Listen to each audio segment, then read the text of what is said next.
Okay, good morning. Um, Welcome back. So there are a couple of outstanding issues from last class that I would like to address. So Carol's son, who was here, he had a question about what is the difference between pride and ego. And this is a very hard question. Okay. So first, let's think about what the ego is. So in the Kabbalah tradition, and the Kabbalah tradition is very much influenced by the Divine Comedy. If you learn the Kabbalah and you read the Divine Comedy, you see a lot of similarities, and these are not coincidental. But in the Kabbalah tradition, there is divine spark in everyone, but it's covered by the husk. Okay, the husk, you can say it's the body, it's the ego, but for the Kabbalah tradition, the ego is basically just a body and desire to fulfill the body, which means material pleasures. Okay, so in the Kabbalah tradition, that's what the ego means. Dante doesn't see it that way. Um, for Dante, the ego is really the divine spark. Okay, in that it can propel us to good things and to bad things. So it's potentiality as opposed to just good or bad. Okay, it's potentiality, and the ego can lead us astray. And when it leads us to astray, it's because of pride. Okay, and so for Dante, pride is an issue because it wants the other egos to subordinate to your ego. All right? So it's one of superiority, a feeling of superiority, where you are above others. And for Donnie, that's a problem because that limits your access to God. Okay? Love is about equality, it's about being egalitarian and treating others with respect and trusting others. And the ego, the pride, it's about um, elevating yourself above others. Okay, and the classic example of pride in Divine Comedy is Virgil, right? Virgil. Okay, so that's the difference. For in most religious traditions, they don't really separate the two. Ego is pride, but for Dante, there is a difference. Ego is potentiality, it's possibility, and pride is a perversion of the ego. Okay, the ego should lead you towards faith, hope, and love. And without the ego, you could not actually go on this path. But if you go on the wrong path, it leads you to pride. Okay, and again, in the Divine Comedy, even though it's not explicit, Virgil is the manifestation, the expression of pride. Okay, and we can see that in his actions, where he. But it'll become more obvious as we go along. Okay, so that's the first issue. Does it make sense to everyone? Okay. Second issue is the issue of homosexuality. Okay, and this is an issue that raised concerns.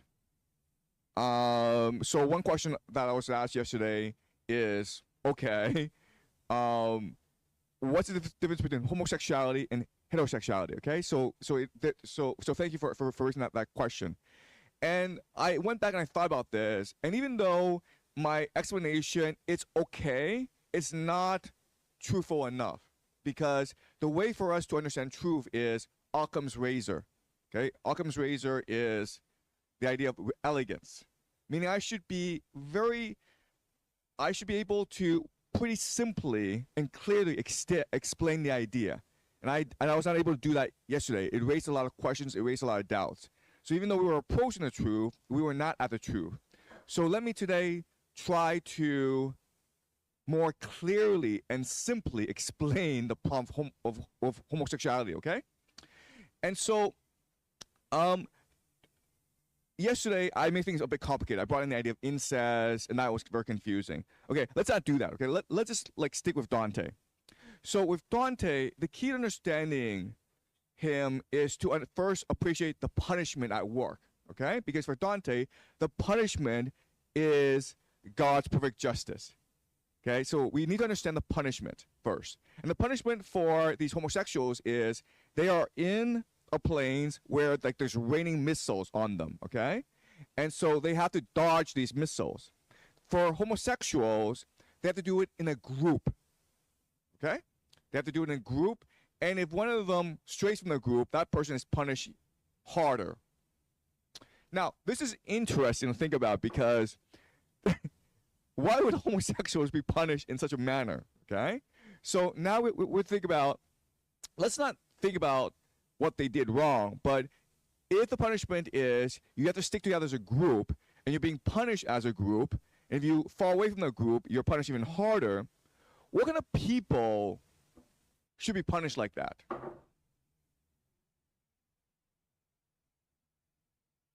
Right? If we knew what the punishment is, and we understand that these punishments are a reflection of God's perfect justice, then what kind of people, what did you do wrong in society that would make God punish you like this?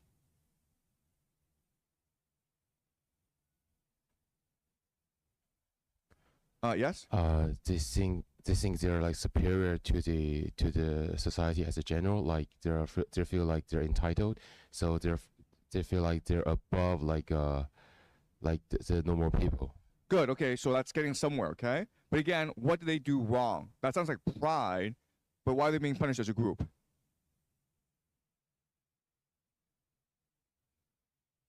Yes?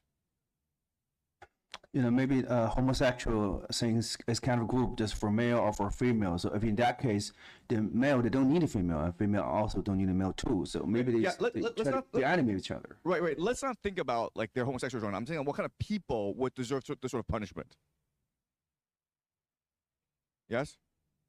In that conception, people who are super self-centered, you want to force them to be in a group and think as a group. Okay, that makes sense. Okay, yeah, people were too selfish, and so they have to work together. But they're not working together; they're being punished together, right? So basically, it's the idea of factionalism, right? Or mafia, or fraternity. Does that make sense? Because the idea of fraternity, the idea of mafia, the idea of factionalism is that you only care about your own group. And you're going to hurt others in order to achieve your own interests. And that's why they're being punished like this, okay? So now, if it's these people who are engaged in mafia or fraternity or factionalism that should be that would be punished like this, what does this have to do with homosexuality? Okay, that's a question, all right? And again, this should be clear, all right? So make sure that my logic is clear to you each step of the way, right? The punishment is they're being punished for factionalism. The question then is, what does this have to do with homosexuality? Okay, yes? No coming back. So like same in the mafia, you act in some way and then you're part of the mafia forever. And we could see the same pattern in homosexuality. Right. Have you guys heard something called the gay mafia? Pig mafia, gay mafia? Okay, these are people who control Hollywood, right? If you go to Hollywood, they're like, we're controlled by the pig mafia, the gay mafia. All right, so let me explain this, okay? All right, so in an ideal society, everyone should rise according to his or her individual merit, right? In an ideal society. That's what Dante believes. Like, it doesn't matter what faction you are, it doesn't matter where your family comes from, it doesn't matter. All that matters is your individual merit. That's what's ideal. But in reality, the people who often triumph are people who are able to conspire together, right? So the question then is, how are homosexuals able to conspire together? Okay, so, and the reason why is they're often persecuted by society, so they have to work in secret. Okay? And so they help each other in order to obtain success. And they're not doing it out of evil or malice. They're doing it just to like be able to love each other. Okay? And so that's why, if you just look at history, if you look at any bureaucracy in any society, the group of people who often climb highest in this bureaucracy tend to be homosexuals. Does it make sense? Okay? And you go back to Imperial China. The eunuchs, right? You go to the Vatican, right? You go to Washington, D.C. You go to Hollywood. It's usually homosexuals that climb to the top. Again, this is not being, I'm not saying this is evil, but like just so that they practice your love for each other. They have to work together, okay? And they have to help each other. And so they become a mafia, right? The pig mafia, the gay mafia. But because they're mafia, they're able to climb higher together because they're able to coordinate together secretly in a way that others are not able to. Does that make sense? Yes? Could this be linked to your like previous idea that like by breaking taboo, like a bond is generated? Yes. Yes. Okay. Yes? And that also explains why if one breaks away, then he's punished harder because he's breaking the vow to the group and the secret that he had to. Exactly. Right. Exactly. Thank you very much. And the other issue is, okay, like, why can't heterosexuals do this? Because if you're a heterosexual, you marry a woman, right? And the woman demands that only you are loyal to her. Whereas with gay lovers, you can share with others, right? You can expand the group in a way you can't expand the group if you were heterosexual. Does that make sense? All right? Okay, are you guys following this logic?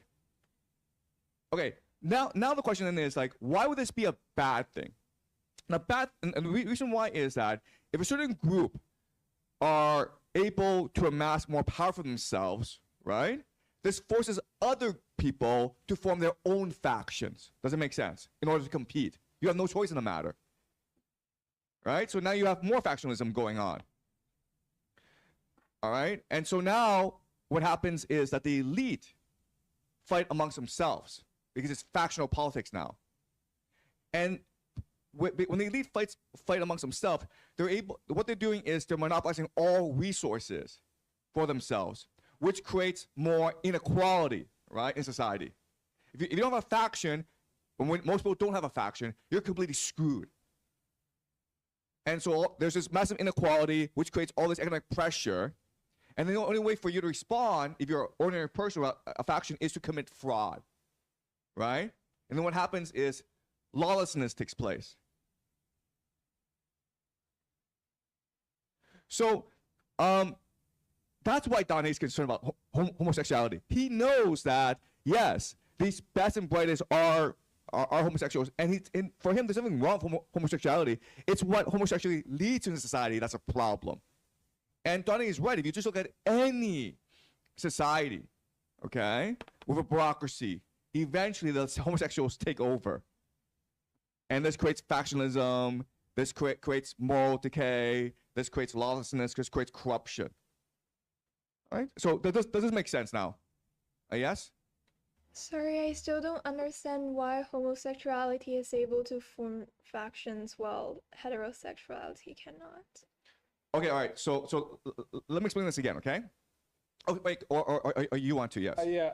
Because I'm thinking of the symmetry between Inferno 16 and Paradiso 16. Because in theory, in Paradiso 16, we're also talking about factions, families, right?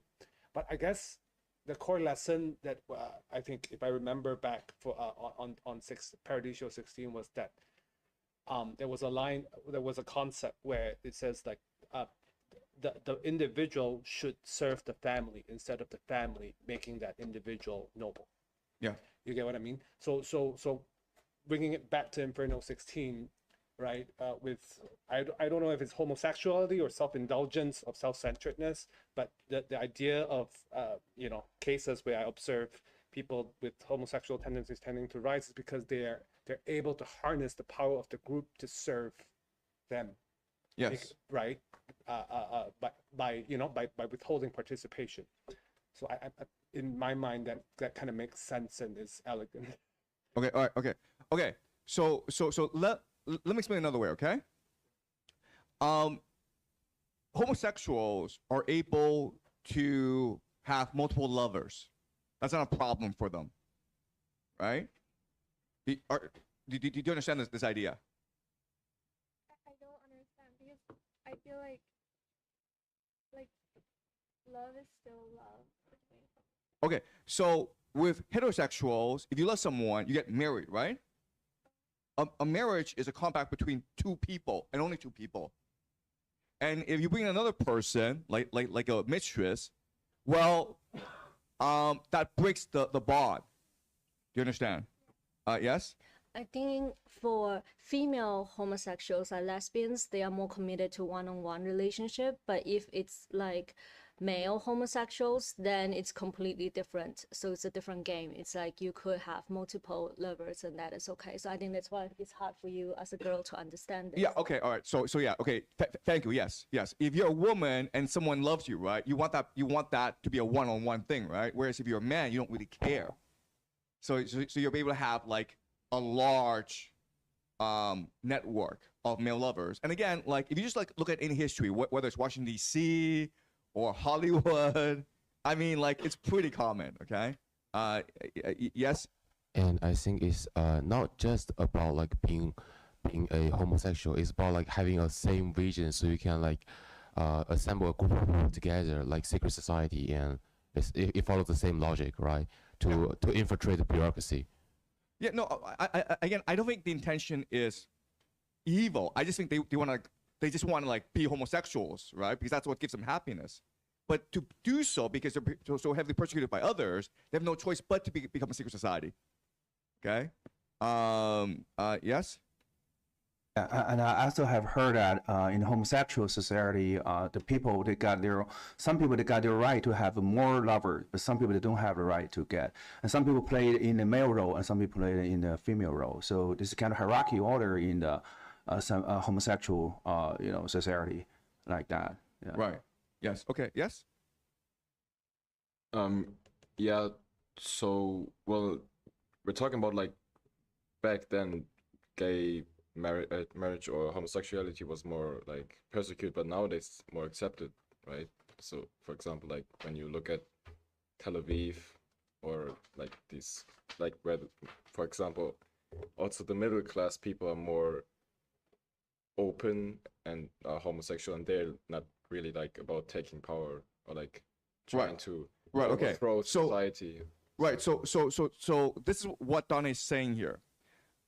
As society is rising, society's focus on expanding society, on family, on marriage. A lot of social policies are centered around the family, okay? But once a society has become decadent, then the elite don't really care about society. All they care about is indulging in their own desires. And they want to feel good about themselves, and they really don't care about the impact on society. So if you look at today, yes, there is openness and acceptance, but at the same time, the level of political corruption, it is just incredible, the level of political corruption. Okay, not just like you look at Washington D.C., where the Trump family is just engaged in the most egregious corruption, and they're not even hiding it. Okay, they're just open about it. They're like, if you're in prison, you give me $10 million, I'll let you out. It's open, okay? Now let me ask you this, okay? Let's imagine Donald Trump, he's kicked out of office in 2028. The Democrats come in. What are they gonna do? Yes? Put him in prison? They'll probably put him in prison, and then what are they gonna do? It's gonna purge his family. Excuse me? It's gonna purge his family. Purge the Trump family. Yeah. They'll go after Trump, but then what are they gonna do? Ask for a ransom. They'll probably be even worse. Okay, you understand? They'll say, like when we come in, we'll clean house and we'll restore the sanctity of the American Republic. No, they're not. When they come in, they'll engage even more corruption. Okay, so that's what Dante is saying here. Like when the elite lose their sense of responsibility to the people, then society just loses its anchor. It just goes into free fall. Okay, and yes, I mean, I don't want to say homosexuality is bad, but the reason why people kept homosexuality hidden before was they had to pay they had to pay virtue to the family, right? They had to pretend at least that family was important. Yeah, I mean, like they probably had these homosexual affairs on the side, but at least they were hypocrites. At least they made a point of like playing to the public perception, right? Yes. Yeah. What about LGBT? Do you think Dante will agree with that, or do you think It's the same thing as homosexuality, right? There's no difference. You know, it's the same idea. It's the same sense of like self-indulgence, and what matters is my own pleasure, my own happiness, and I really don't care the impact on society. Okay, does it make sense, guys? All right. So again, what we're doing is we're trying to logically come to understand Dante's cosmology. Okay. All right. So, but again, I want to thank you guys for raising questions, for doubting, for challenging, because this helps us as a group to think much more deeper. Okay? So Dante implants in the Divine Comedy a lot of paradoxes, which allows us to think deeper. And we are able to arrive at the truth through exploration and through debate. Okay? Yes? I think one thing that would be worth exploring is to actually interview, maybe people around us who are homosexuals. What exactly Dante is trying to convey here, because I guess at the end of the day, all punishment is self-punishment, right? It's an internal loop, right? I think the answers would be in those individuals just asking, maybe trying to learn more. Okay. So a couple comments. First of all, this is being live streamed, and we need to be conscious of protecting people's privacy. Okay. But yes, I think that if we were to share our stories more, this would help the discussion. But the constraint is that this is being live streamed.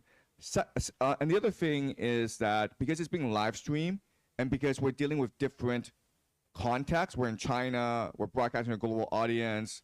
We are at the Yale Beijing Center. We need to be conscious of the cultural sensitivities of each of each place. Okay,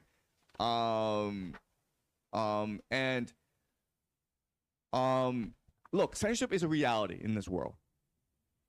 Ideally, we be free to completely explore, and that's what leads to greatest truth. But we're living in a time of massive censorship, and where you'll be judged unfairly for things you say.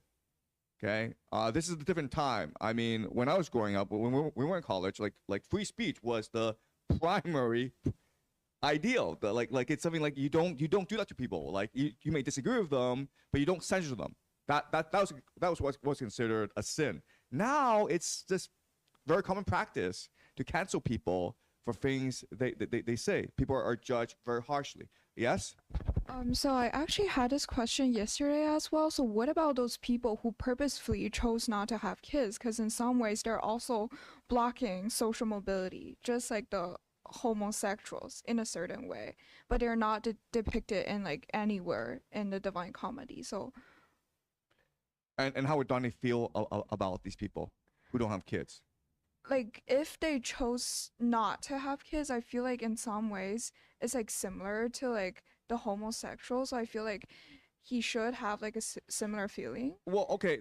Well, here's a question then. Okay, in the Catholic Church, what kind of people are most revered?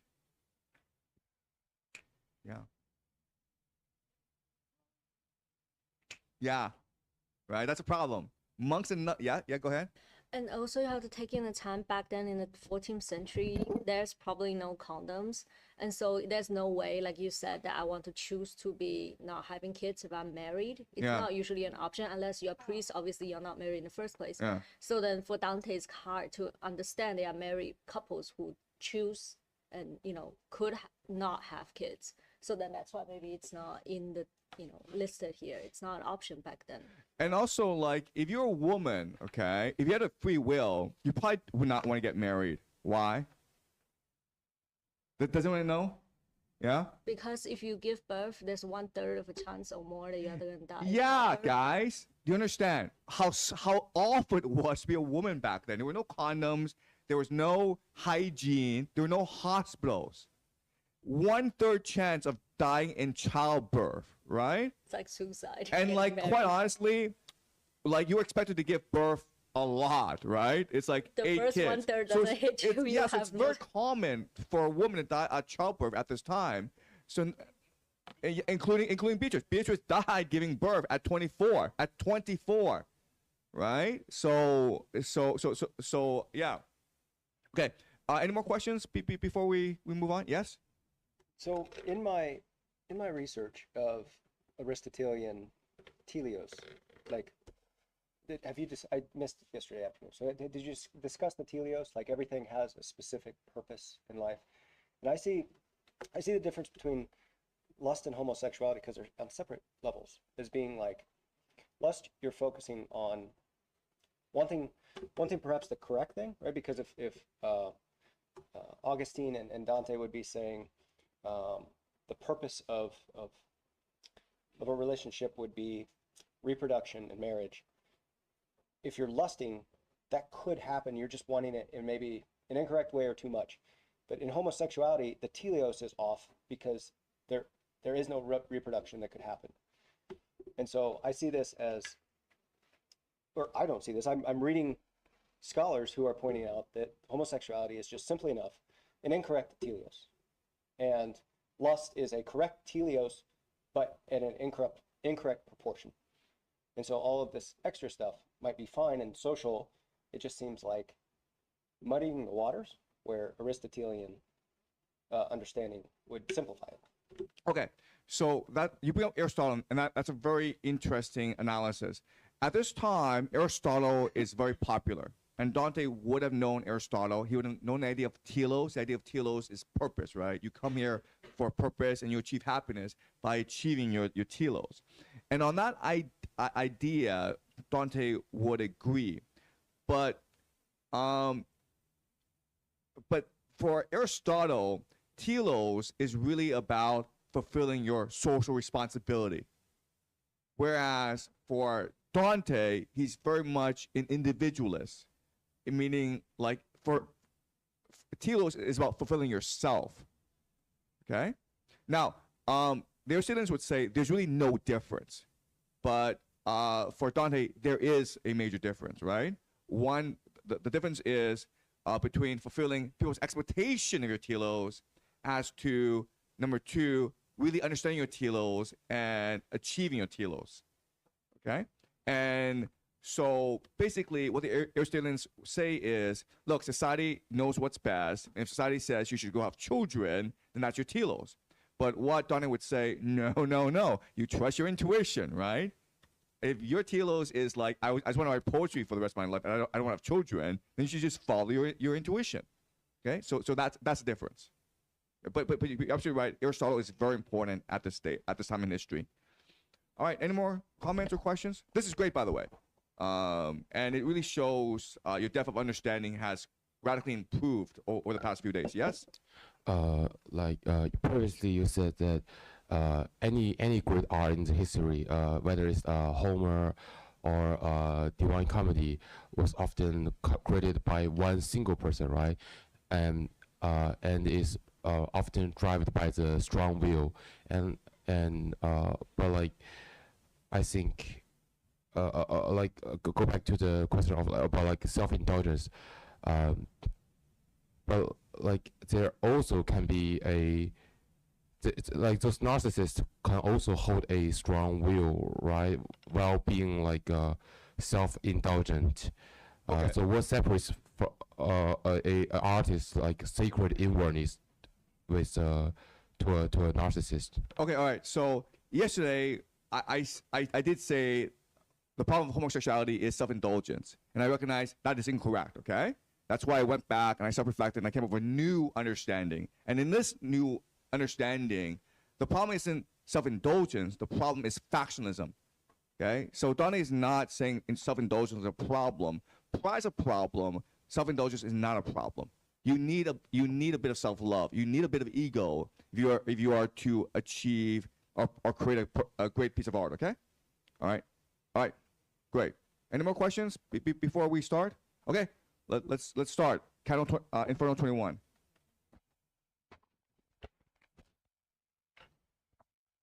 Canto 21.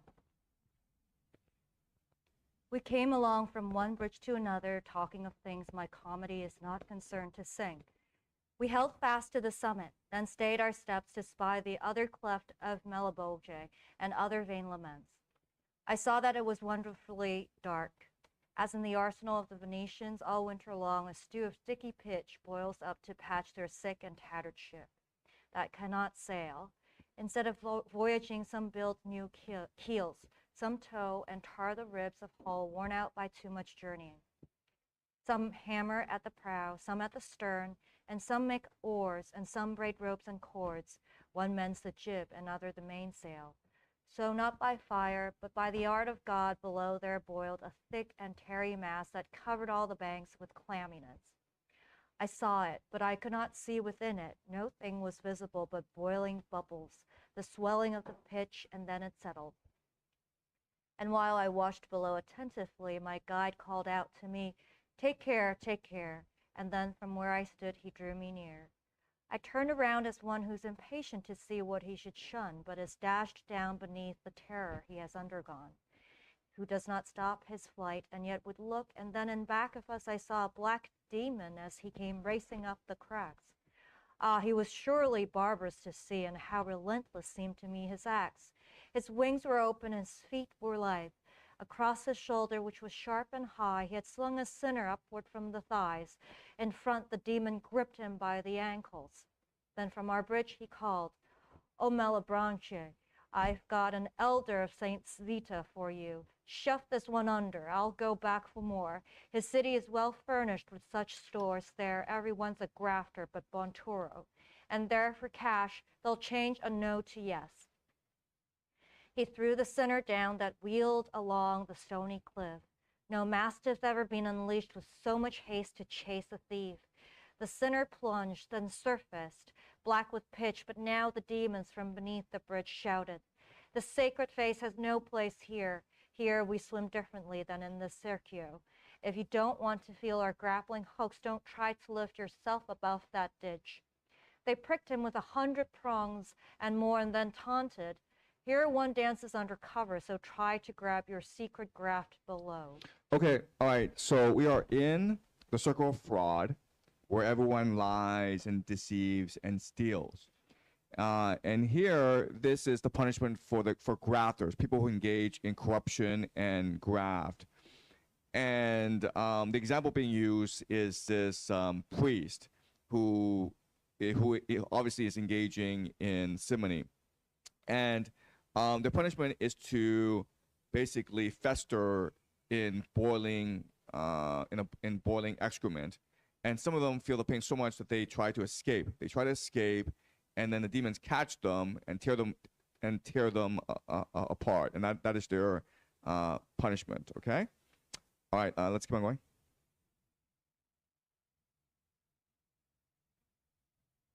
Line 55.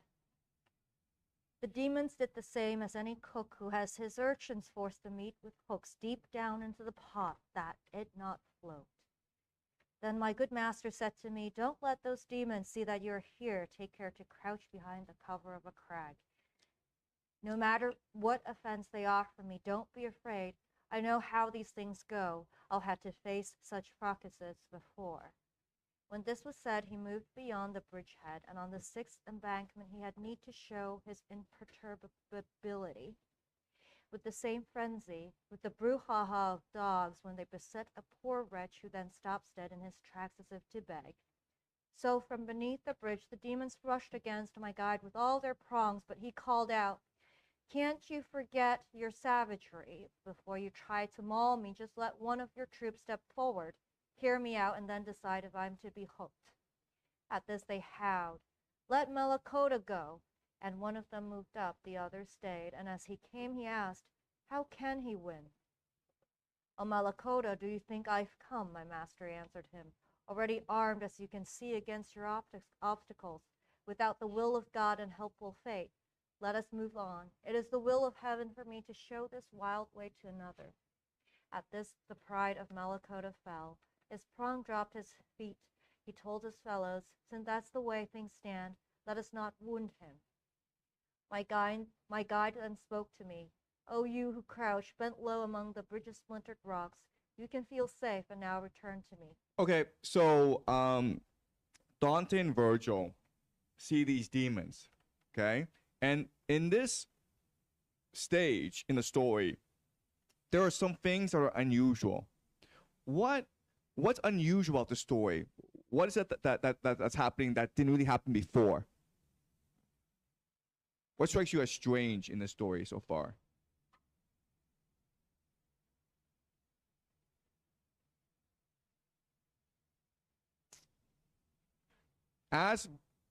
Yes? That demons are the one punishing, whereas before it was like natural causes. Yes. Okay. Yeah. So first of all, demons are in charge of the punishment. Yes. Okay. But there's a bigger surprise here, and this didn't really happen before. Where's Dante?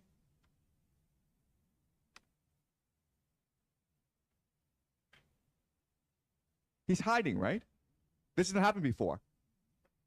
This is the first time that Donnie's hiding. So, what does this tell us about the emotional state of Virgil? How's he feeling right now?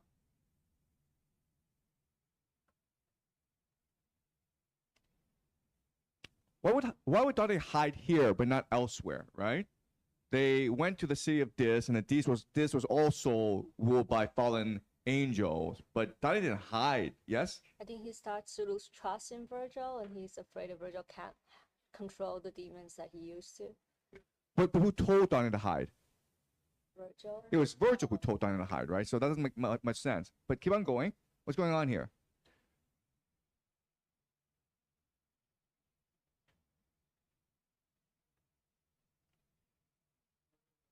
Yeah, Virgil's afraid. It's not Dante who's afraid, it's Virgil who's afraid.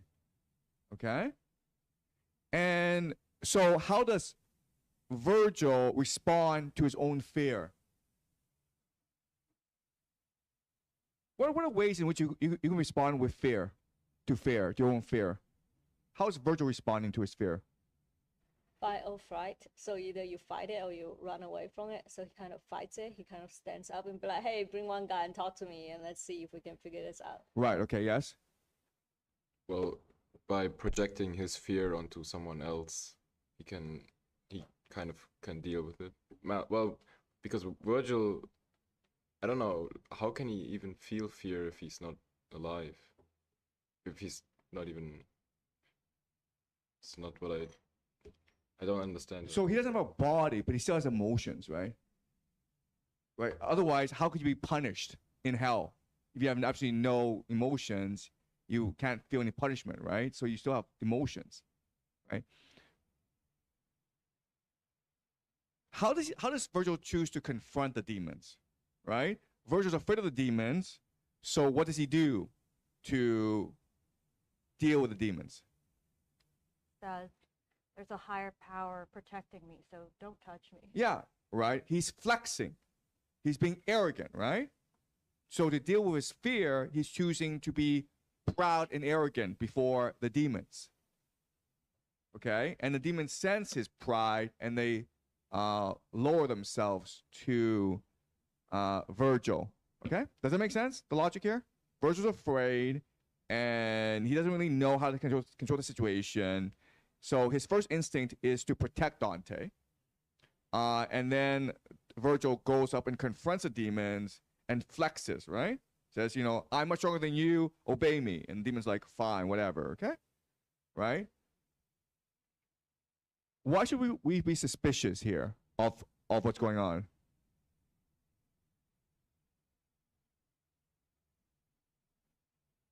Yes? I have a question because I remember you said the Virgil should be master of the hell, but why he just afraid of demon in this case? Because you're doing factions in hell, right? The thing about hell is like it's like Italy, where no one's really in charge and everyone's fighting each other because of their pride, right? Okay, so he's master of certain parts of hell, but not all parts of hell. As you go deeper into hell, he loses control. Okay. All right. Okay. Like, if you're a demon and someone is flexing at you, what should your response be? Yeah, like, I can punch you out, man, right? So this is very suspicious. You know, again, this is a paradox. And whenever there's a paradox, it forces us to think deeper, right? Why are the demons being so obedient, right? Why are the demons lowering themselves? And so what do you think the answer is? We are in the circle of fraud, guys.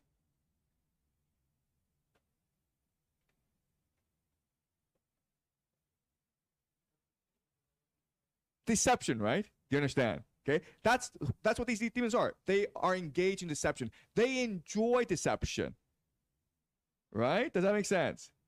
And if you are this demon and you're a head demon and you love deception, you think you can deceive Virgil. Why?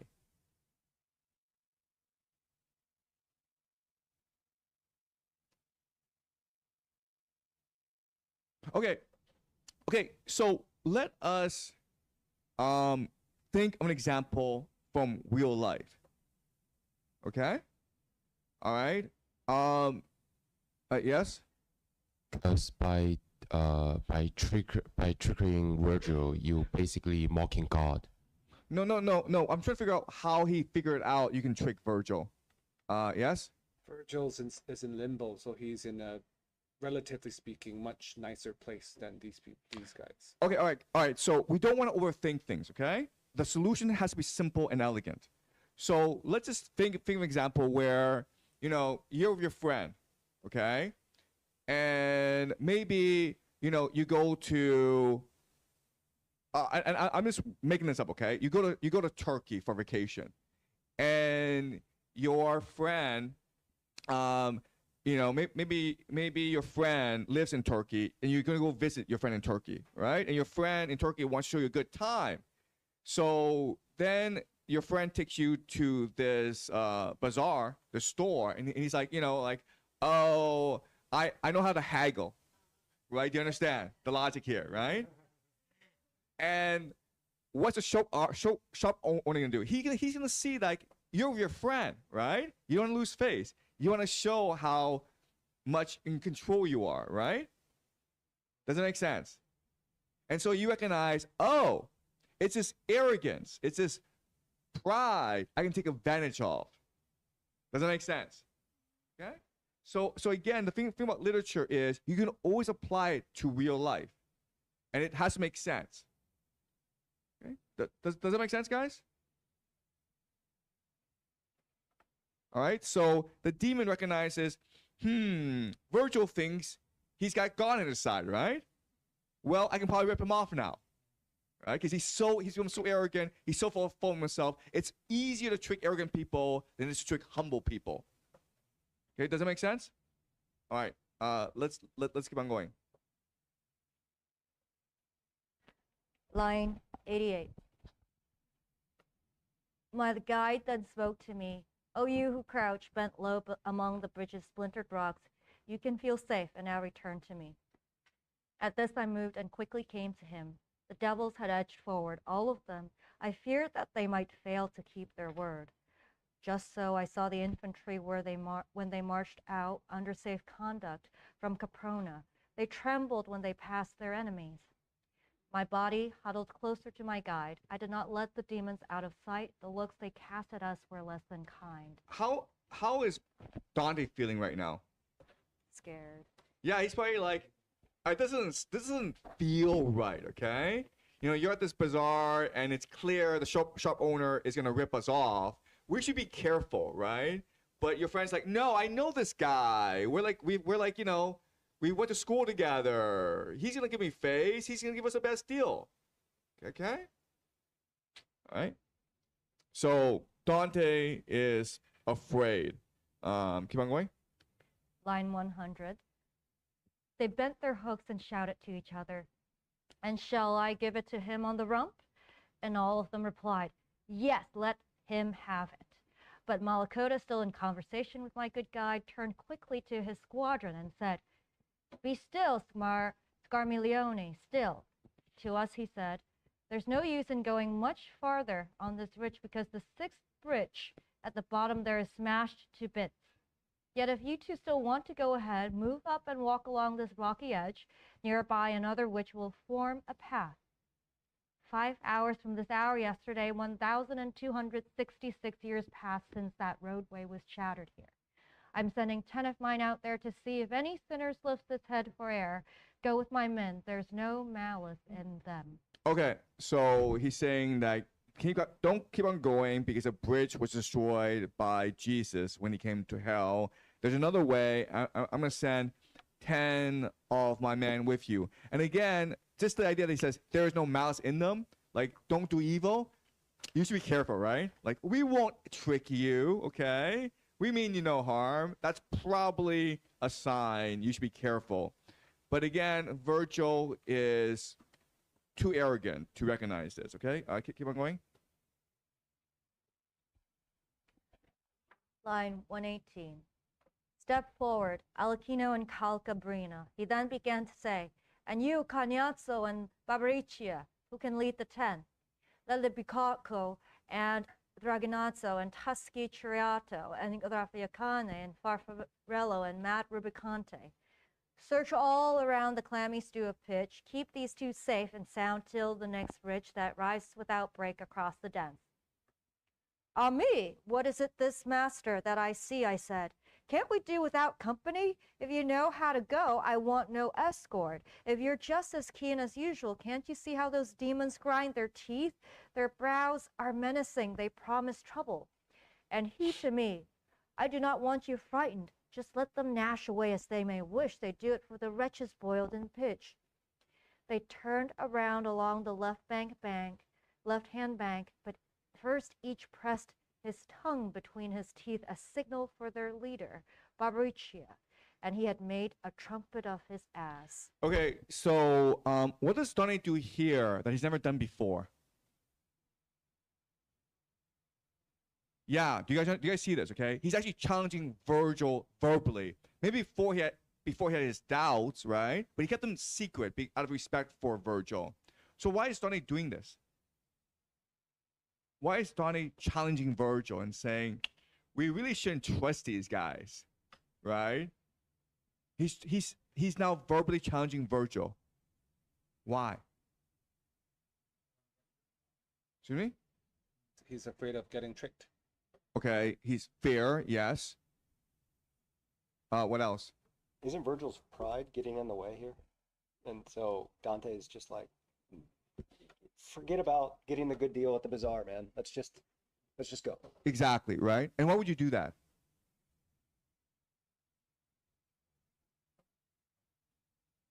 I mean, I would do it because of frustration. I would just be like, there's a simpler way. You're making this more complex than it needs to be. Why Dante does it, I don't know. Okay. Okay. Yes? Well, just his intuition maybe says it. So right, but again, we've been reading the Divine Comedy, and there are lots of cases where Dante doesn't really feel right about the situation, but doesn't really speak up. Right? He's afraid, but he doesn't really speak up. And now not only does he speak up, but he's actually challenging Virgil. Says like, here your intuition may not be correct. Why would he do that? Yes? I think it's basically his literary work is trying to show that maybe he's hinting that he could be better than Virgil because he's the meek and human, like the humble one, so you could see the truth more simply than Virgil. So he's trying to show that this is the turning point where I will be, the better poet or the better person in the situation. Okay, all right. Let's think of an example, okay? So you're in school, and this is primary school, and there's a classmate and this classmate you know is cheating, okay? Now, there's gonna be some classmates who are gonna go up to him and says, "Hey, I saw you cheating. Don't cheat." Okay. There'll be some other classmates who just ignore this. What's the difference? Who would go up to the cheating student and says, "Look, you're cheating, and the teacher's gonna catch you. So maybe you should stop."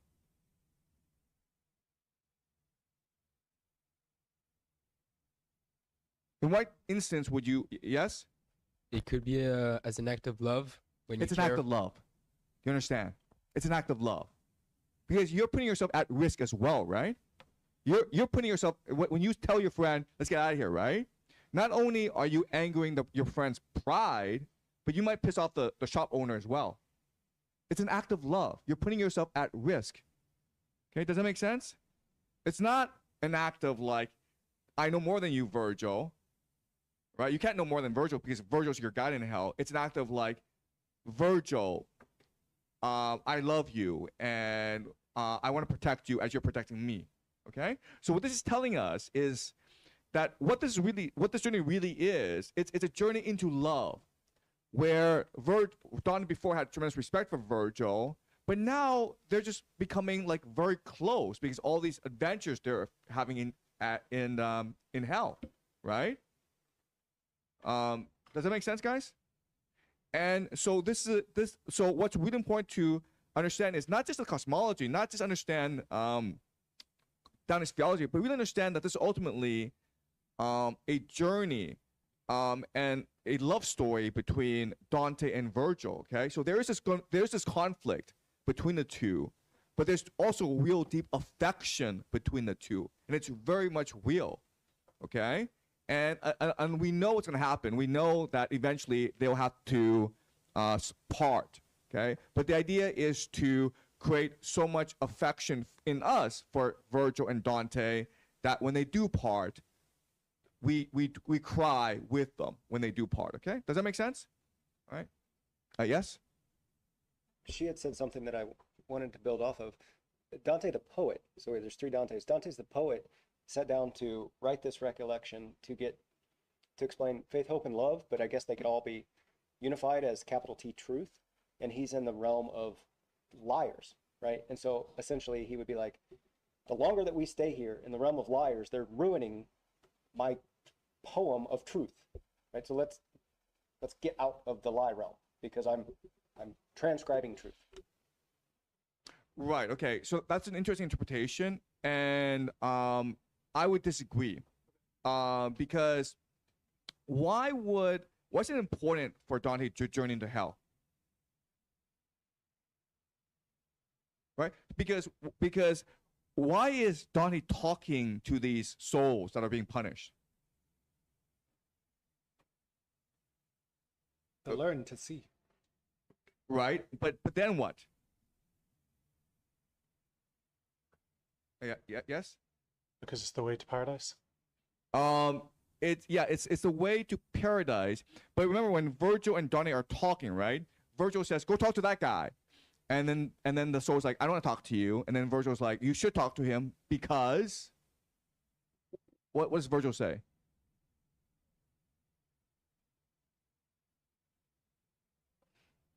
What can Dante do for them? Why should they talk to him? Yes? Go back to the world and talk about the consequences of sins. Exactly, okay? Dante's going to record this. So it's very important for Dante to experience as much as he can in hell. It's not about escaping hell. It's about truly understanding hell to share with other people, okay? And this is the path to truth. Not to avoid something, but to experience it for yourself. And then that way, that heightens your understanding. Okay? All right, let's keep on going. This is Canto 20. This is Canto 22. Okay.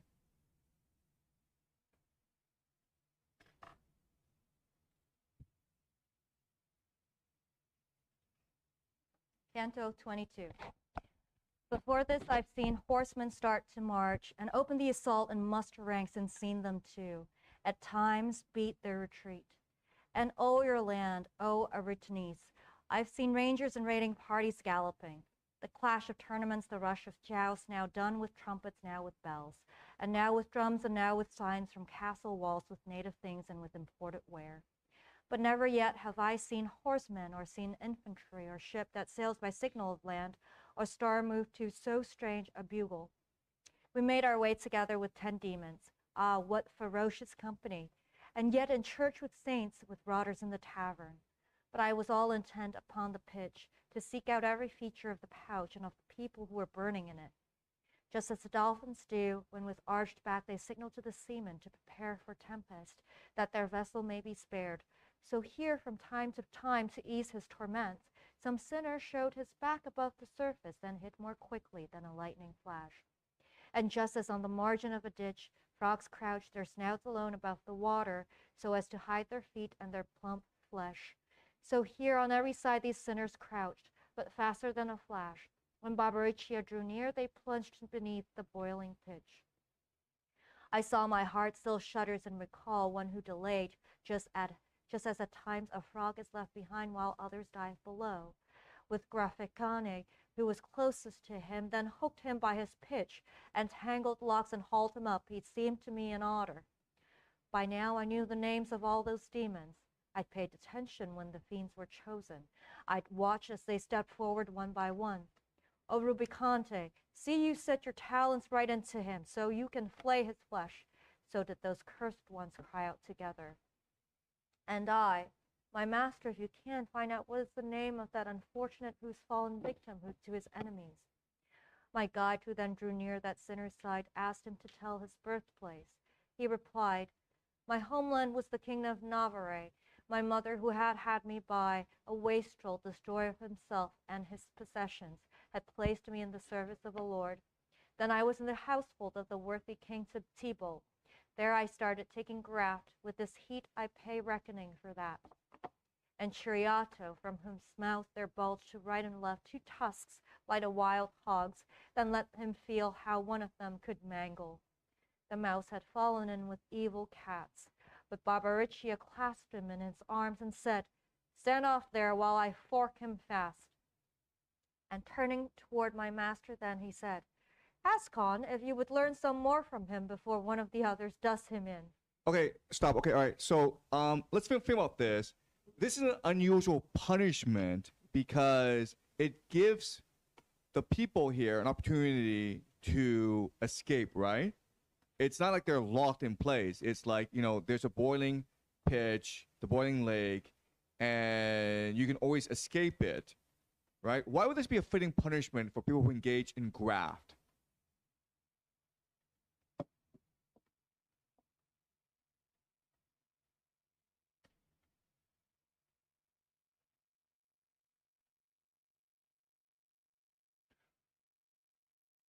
Yes, go ahead. In graft, they take resources and things away from people who should have. Right. Okay. And so why would this be a fitting punishment for them?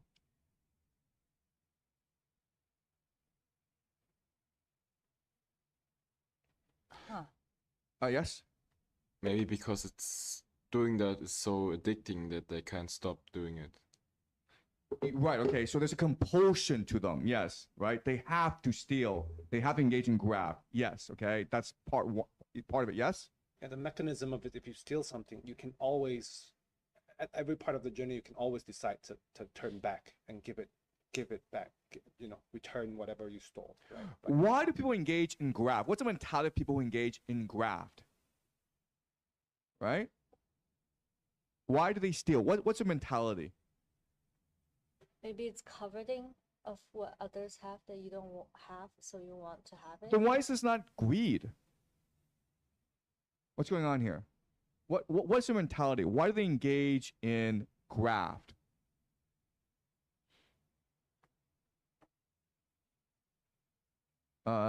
Yes?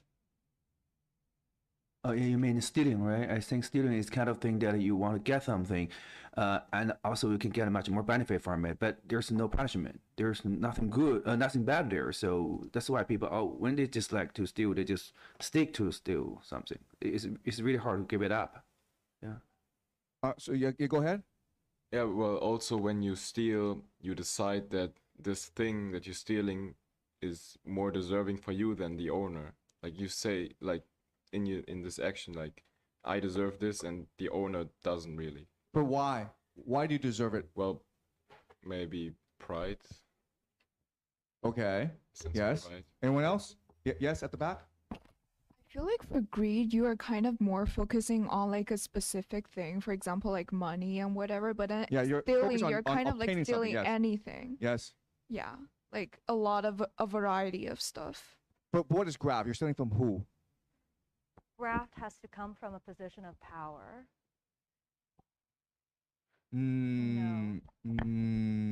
Okay, so the person here, right? He becomes a servant to a powerful lord, and then he starts to steal from this powerful lord.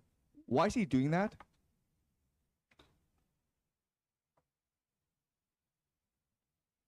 Yes? Because the Lord is at a better financial position. Yeah, but then the Lord's being generous to him, right? So why would you steal from him? Yes? You don't respect the Lord? You don't love the Lord? But yeah, but why don't you respect the Lord? You reject the inherent hierarchy in your relationship? Okay. Yes? Maybe because just like you're in the Qing dynasty and they just try to steal something from emperor because they think they deserve to have it because they just pay tribute to the emperor all the time. So Okay, so let's think of like a most common example of graft, okay, which is the accountant, right? So you're a rich person, you're an accountant, and for accounting tricks, that person's able to steal a lot of money from you. What's the mentality of that person? Exactly. I'm gonna get away with this, right? Exactly.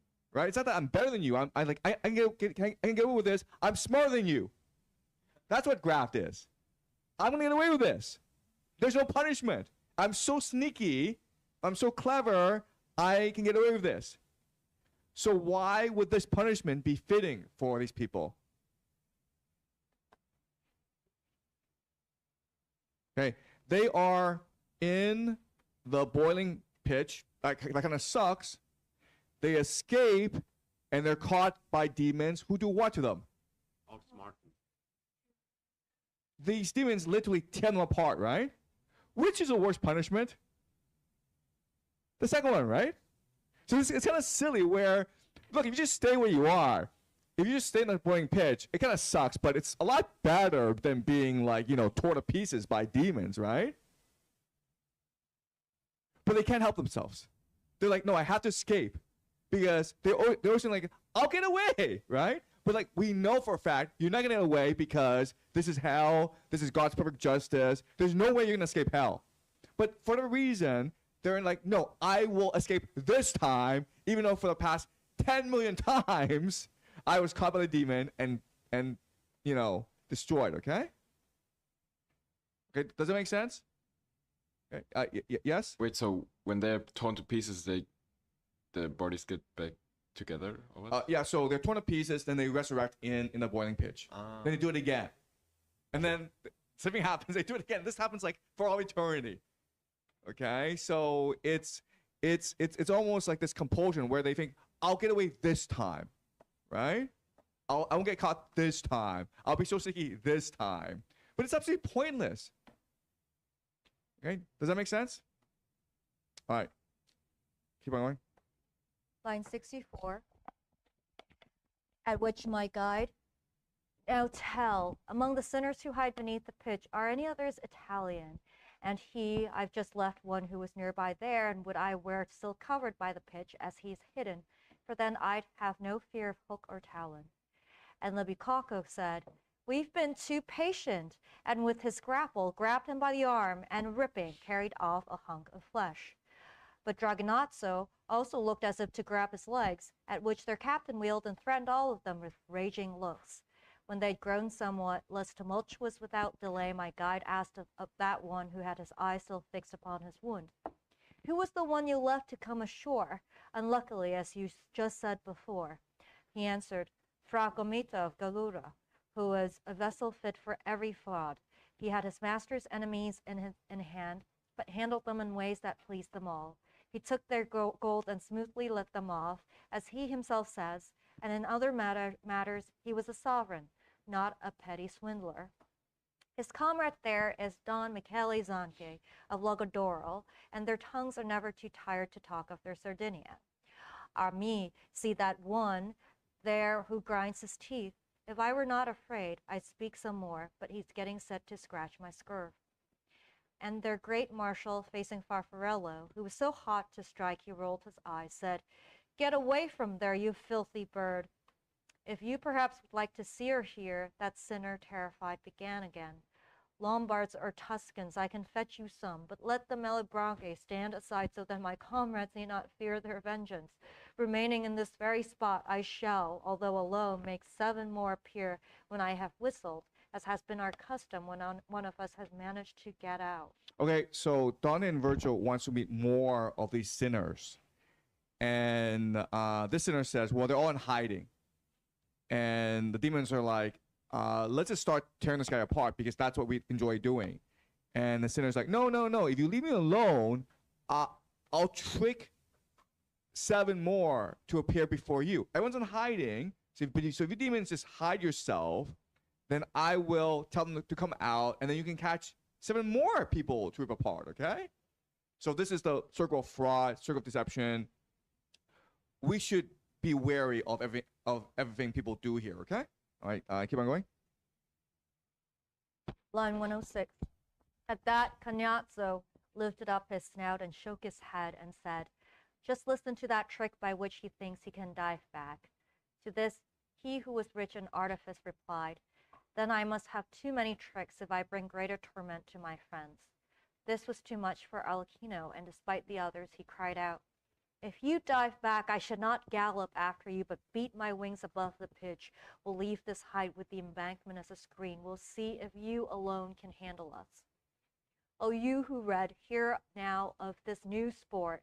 Each turned his eye upon the other shore, he first who'd been most hesitant before. The Navarrese, in nick of time, had planted his feet upon the ground, and in an instant he jumped and freed himself from their commander. At this, each demon felt the prick of guilt, and most he who had led his band to blunder. So he took off and shouted, "You are caught." But this could help him little. Wings were not more fast than fear. The sinner plunged right under. The other, flying up, lifted his chest. Not otherwise the wild duck when it plunges precipitously, when the falcon nears and then, exhausted, thwarted, flies back up. But Calcabrino, raging at the trick, flew after Alcino. He was keen to see the sinner free and have a brawl, and once the Navarrese had disappeared, he turned his talons on his fellow demon and tangled with him just above the ditch. But Alcino clawed him well. He was indeed a full-grown kestrel, and both fell into the middle of the boiling pond. The heat was quick to disentangle them, but still there was no way they could get out. Their wings were stuck and meshed in glue like pitch. And Barbariccia, grieving with the rest, sent forth to fly out toward the other shore with all their forks, and speedily enough on this side and on that they took their posts, and toward those 2, stuck fast, already cooked beneath that crust, they stretched their grappling hooks. We left them still contending with that mess. Okay, all right. So this sinner, he tricks the demons, right? Says like, if you leave me alone for a few seconds, I will bring you more sinners. And the demons believe him, and then the sinner escapes, and the demons chase after him, and they fall into the pit. Okay, so there's a paradox here, right? The sinner has lied to the demons, but there's a paradox. What is a paradox? Do you guys remember what the paradox is? Yes? The demons are punished, but the sinner is not. Okay. Well, the demons are just being stupid, right? But there's a paradox. Why do demons believe him? There's a paradox here. Okay, you guys probably don't remember, okay? But there's a rule in hell. The rule in hell is, if you're so being punished, whatever words you speak to Dante and Virgil must be true. You understand? You cannot lie to Virgil and Dante. That's the rule in hell. But clearly, the sinner has lied to the demons, right? So So what's going on here? This is a contradiction.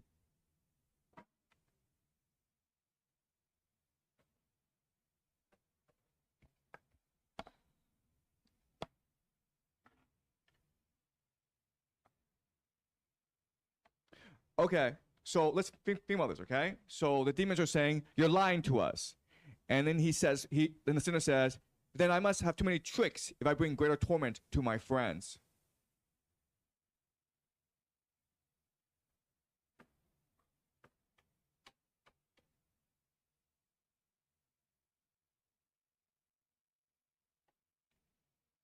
Is this a lie? What's he saying here?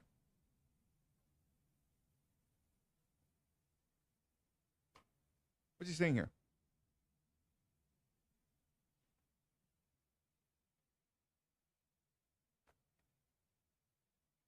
Like the demons are trying to hurt Dante and Virgil. No. I'm saying, what does this line mean? Then I must have too many tricks if I bring greater torment to my friends.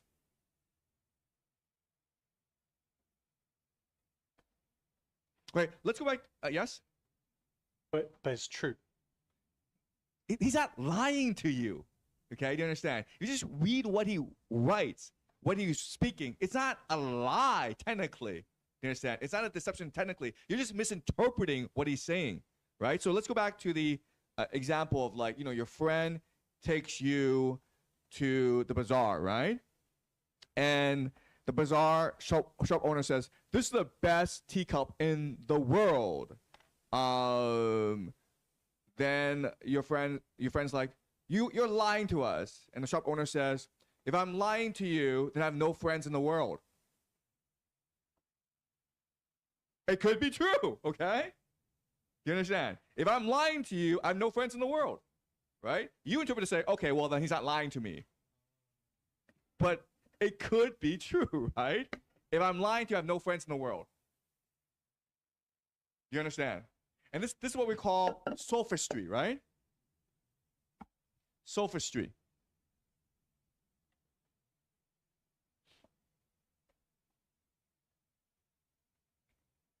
Right? You just think you're smarter than everyone else. You think that you know more than everyone else, and you'll get away with everything. So you keep on doing it, okay? And so he's just playing tricks with words. Okay? Does it make sense? So he's not lying, because you cannot lie in hell. But he's engaging in sophistry, okay? The constructive words to make you, to manipulate you. Does that make sense? All right, let's keep on going.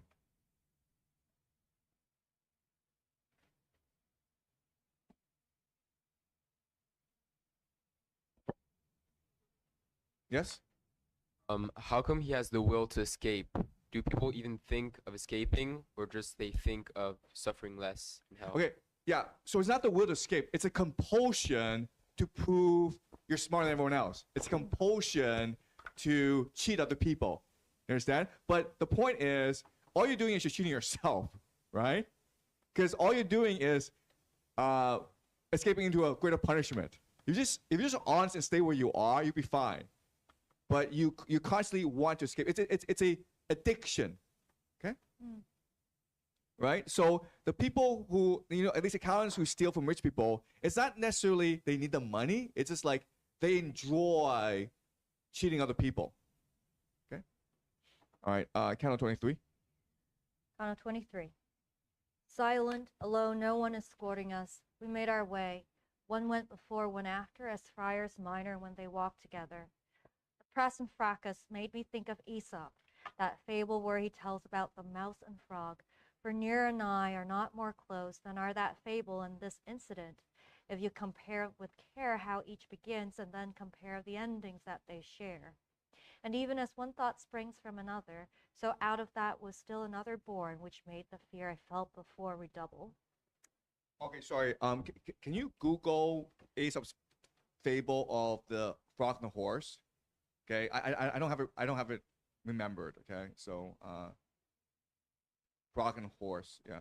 Oh, sorry, frog and mouse. Yes. Okay. So can you read it for everyone? Yeah.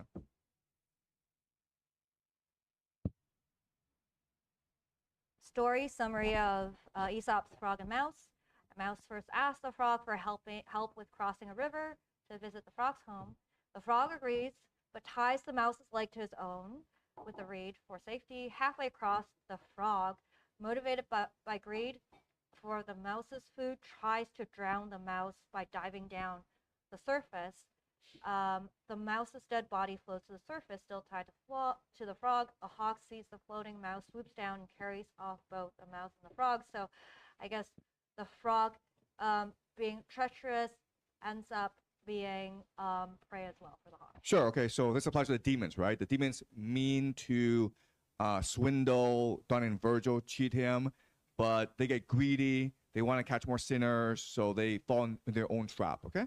So yeah. Okay. Let's keep on going. Line 13.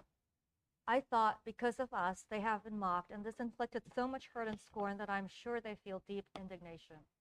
If anger's to be added to their malice, they'll hunt us down with more ferocity than any hound whose teeth have trapped a hare. I could already feel my hair curl up from fear, and I looked back attentively while saying, Master, if you don't conceal yourself and me at once, they terrify me.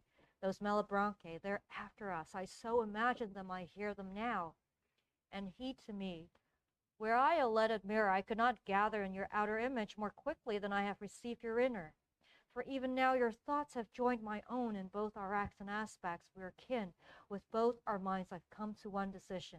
If that right bank is not extremely steep, we can descend into the other moat and so escape from the imagined chase. He'd hardly finished telling me his plan when I saw them approach with outstretched wings not too far from keen on taking us. My guide snatched me up instantly, just as the mother who's wakened from a war and catches sight of blazing flames beside her will lift her son and run without a stop. She cares more for the child than for herself, not pausing even to throw on a shift. And down the hard embankment's edge, his back lay flat along the sloping rock that closed one side of the adjacent moat. He slid. No water ever ran so fast along a sluice to turn the wheels of a land mill, not even when its flow approached the paddles, as did my master race down that embankment while bearing me with him upon his chest, just like a son and not like a companion. His feet had scarcely reached the bed that lies along the deep below than those 10 demons were on the edge above us. But there was nothing to fear, for that high providence that willed the ministers of the fifth ditch denies to all of them the power to leave it.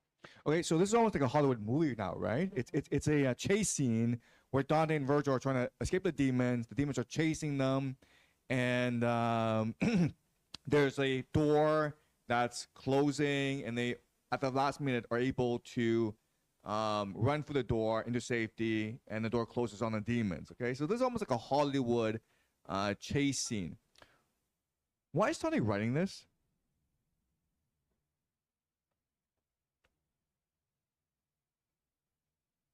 I mean, it's gratuitous because God has already willed Dante to go to heaven, right? So obviously the demons cannot actually do anything to them. They're protected by God. So why is Dante actually writing this scene? Yes? Maybe to show comradeship or something? Yeah, it's meant to make us understand and appreciate the growing relationship between Virgil and Dante, right? Because this is like basically character building. It's meant to develop for us and help us understand the intimacy between Dante and Virgil, right? An example is, let's just say you have two enemies, right? And they hate each other.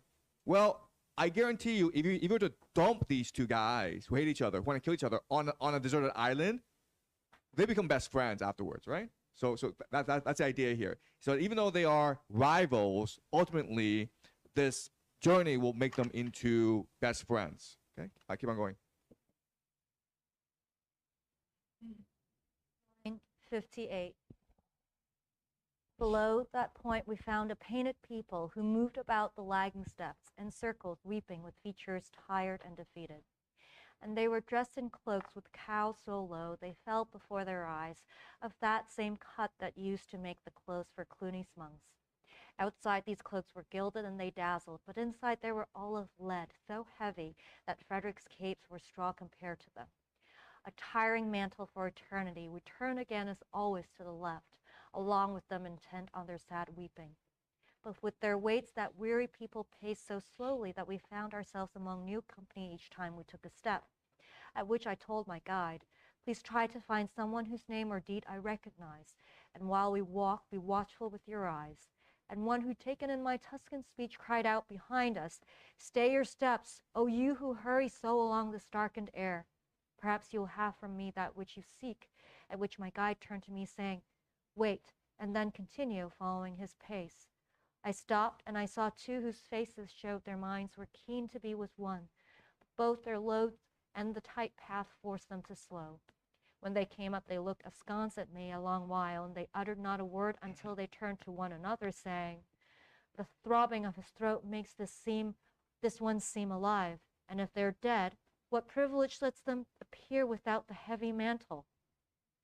Then they addressed me, Tuscan, you who come to this assembly of sad hypocrites, do not disdain to tell us who you are. I answered, where the lovely Arno flows, there I was born and raised in the great city. I'm with the body I have always had. But who are you, upon whose cheeks I see such tears distilled by grief? And let me know what punishment it is that glitters so. And one of them replied, the yellow cloaks are of a lead so thick their heaviness makes us the balances beneath them creak. We both were jovial friars and Bolognese. My name is Catalano, Lodoringo was his, and we were chosen by your city together for the post that's usually one man's, to keep the peace, and what we were is still to be observed around Gardingo. I then began, O friars, your misdeeds, but said no more because my eyes had caught one crucified by 3 stakes on the ground. When he saw me, that sinner writhed all over, and he breathed hard into his beard with sighs. Observing that, Fra Catalano said to me, that one impaled there whom you see counseled the Pharisees that it was prudent to let one man and not one nation suffer. Naked, he has been stretched across the path, as you can see, and he must feel the weight of anyone who passes over him. Like torment in this ditch afflicts both his father-in-law and others in that council, which for the Jews has seeded so much evil. Okay, so this is Caiaphas, who is the Pharisee, the high priest, who condemned Jesus to death. Okay, and so for his punishment, he is crucified to the ground, and everyone just walks on him. This is the area of the hypocrites, and the hypocrites are punished by wearing cloaks of lead. So like their movement is like really, really slow. Okay, they're burdened by these cloaks of lead. So let's think about this. What is hypocrisy, and why would you be punished walking all of eternity with cloaks of lead that are very heavy, so heavy that it hurts to walk? What is hypocrisy? Why do people engage in it?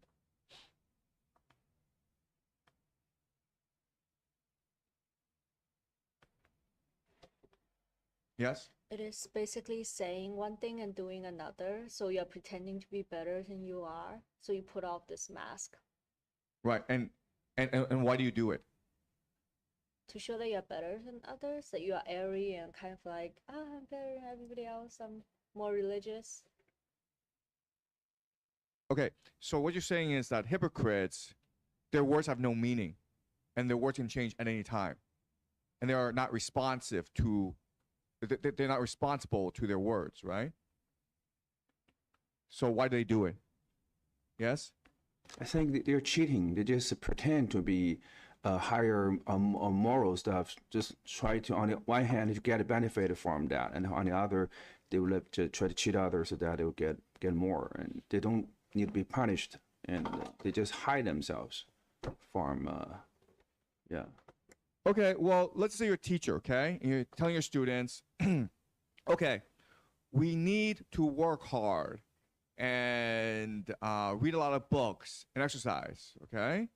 And then your students, like a year later, they don't do anything, but they're like, like we want to work hard and exercise and read a lot of books. Why do they do that?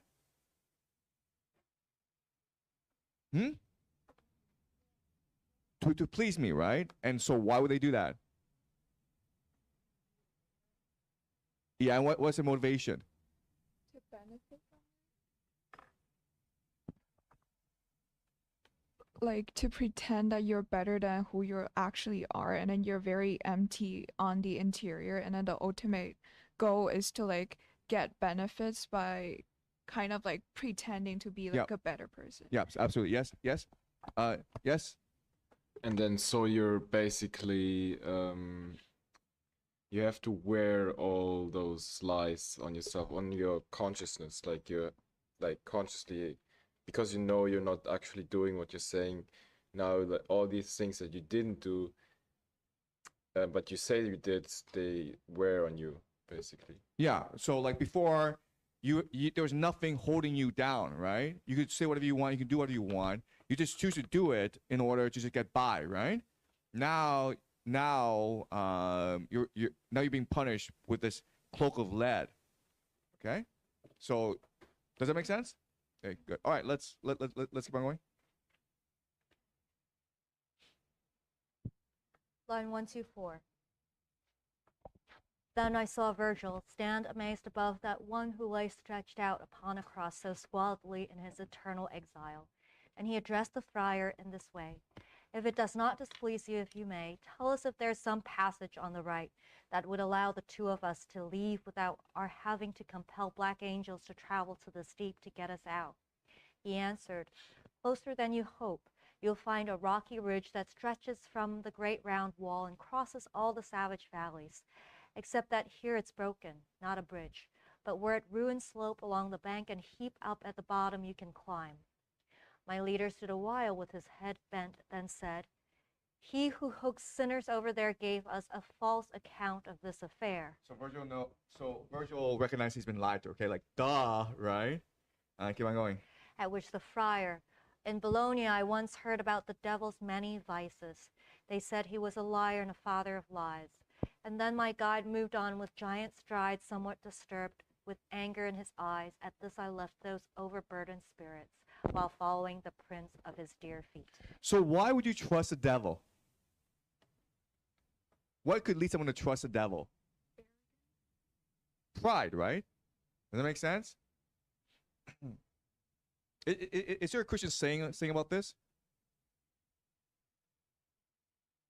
No. Okay. All right. Well. Yeah. All right. Let's keep on going. Canto 24. In that part of the young year when the sun begins to warm its locks beneath Aquarius and nights grow shorter, equaling the days, when hoarfrost mimes the image of his white sister upon the ground, but not for long, because the pen he uses is not sharp, the farmer who is short of fodder rises and looks and sees the fields all white, at which he slaps his thigh, turns back into the house, and here and there complains like some poor wretch who doesn't know what can be done, and then goes out again and gathers up new hope on seeing that the world has changed its face in so few hours, and he takes his staff and hurries out his flock of sheep to pasture. So did my master fill me with dismay when I saw how his brow was deeply troubled, yet then the plaster soothed the sore as quickly. For soon as we were on the broken bridge, my guide turned back to me with that sweet manner I first had seen along the mountain's base. And he examined carefully the ruin, that, having picked the way we would ascend, he opened his arms and thrust me forward. And just as he who ponders as he labors, who's always ready for the step ahead, so as he lifted me up toward the summit of one great crag, he'd see another spur, saying, "That is the one you will grip next, but try it first to see if it is firm. That has no path for those with cloaks of lead, for he and I, he light, I with support, could hardly make it up from spur to spur. And were it not that down from this enclosure the slope was shorter than the bank before, I cannot speak for him, but I should surely have been defeated. But since Malebolge runs right into the mouth of its last well, the placement of each valley means it must have one bank high and have the other short. So we reached at length the jutting where the last stone of the ruined bridge breaks off. The breath within my lungs was so exhausted from climbing, I could not go on. In fact, as soon as I had reached that soar, I sat. Stone I sat. Now you must cast aside your laziness, my master said, for he who rests on down on or under covers cannot come to fame. And he who spends his life without renown leaves such a vestige of himself on earth as smoke bequeaths to air or foam to water. Therefore, get up, defeat your breathlessness with spirit that can win all battles if the body's heaviness does not deter it. A longer ladder still is to be climbed. It's not enough to have left them behind. If you have understood, now profit from it. Okay, I'm sure that you might have had a teacher, okay? Some of you might have had a teacher who has inspired you to greatness. And what your teacher said to you is, the reason why we are memorizing tests for like 8 hours a day is to aspire to greatness, right? We suffer for 12 years, we lose our soul, we lose our individuality, but at the end of it, we will obtain immortality because we'll get into like Tsinghua or Harvard or Yale, and then we'll be great, okay? What do you think of a teacher like that? There's quite a few teachers like that in China, but what's your impression of a teacher like that? I mean, he's not wrong, right? He or she is not wrong. And there are lots of students who are able to get into Tsinghua or Beidao or Yale or Harvard because of a teacher like that. But how do you feel about a teacher like that? Have you had a teacher like that? And like, what's your impression? Yeah, yes? Yeah, because as a teacher, you have to do your job well, and there's no teacher who said to students that come on, don't study, it's useless, right? Teacher always said you have to study better, harder, so that you would get more benefit. You know, the sweet always come after the bitterness, right? So, yes. I literally just said that to my students like last week, and I say to them all the time, like, honey, you want to get like 6 years of hell or 60 years of hell? And they were like, just 6 years. I'm like, okay, now work hard for the next 6 years in your middle school so you can get to a good, you know, undergraduate school, college, so that you can have more happiness, I guess, in the future. So, and I'm sure a lot of your students have succeeded, right? They've gone on to like really top universities. Yeah, they do better. Yeah. Right. Achieve their full potential, I suppose. Right, Yeah. but let's hear some other perspectives, right? You're a teacher, right? And you've said that. Yes? So back then, I thought it was like completely normal, and it is what I should be taught because of meritocracy. But right now, I feel like we're just kind of in like an endless trap, because after high school, you'll be told that, okay, you'll just have to work hard for 4 years and then you'll get into like a good grad school, or like you'll get a good job. I feel like it's just kind of like a endless circle. And I feel like it's more of like the teachers are incapable of motivating their students to like have like an inner drive to study hard, so that they're teaching these sorts of ideas onto their students. Do you agree with that? No, because I actually do believe in this narrative of if you work hard, you go to a good school, you actually have a better chance of getting into like top banking, you know, or whatever jobs that you want, because they do filter your first degree, right? And so I actually do believe in this narrative. I think it's very Puritan, very biblical. So Paul is always saying, let's, you know, strive for the goal that you have, you know, so you live your good life, so you get your reward in heaven. It's kind of the same narrative. Okay, right. If a teacher tells me that, I know how much effort I need to put for their class. Because I mean this in the sense that if a teacher is really good at teaching and really has a love for their subject, in classes what they say is, oh my god guys, chemistry is so amazing, it's so interesting, and it really piques my passion. So for that class I put in the extra effort, and I understand that that teacher understands my passion for the subject. But if a teacher tells me you just need to do this to get to a good college, I know like that class I'm not going to really learn anything, so I'm just gonna put the amount of effort that's needed for me to get an A and just. So like, I guess for me, my understanding of education is not to, you know, get that job. It's to, you know, better yourself. And also learning is fun. Yes. But if the teachers don't understand and take that perspective, I can't really convince them that. So it just Okay, we understand. yeah, Yes. you know what I Thank you. Yes. Yeah, I think it's just not really about the aspect of hard work. I think, yes, obviously you need to work hard, but it's more about the motivation behind it. And it's easier if you're motivated, obviously, to learn something that you're interested in. So if the teacher tells you, like she said, you know, you need to do this, or like I will teach this in a way that it makes it harder for you because you won't like it, or I'm gonna teach this in a way that you will like it, and obviously it's easier to study. And Okay, all right. so it's more about the motivation. Okay, yes. I think logically it makes sense, this way of teaching, but it just assumes that this is the only important thing in life.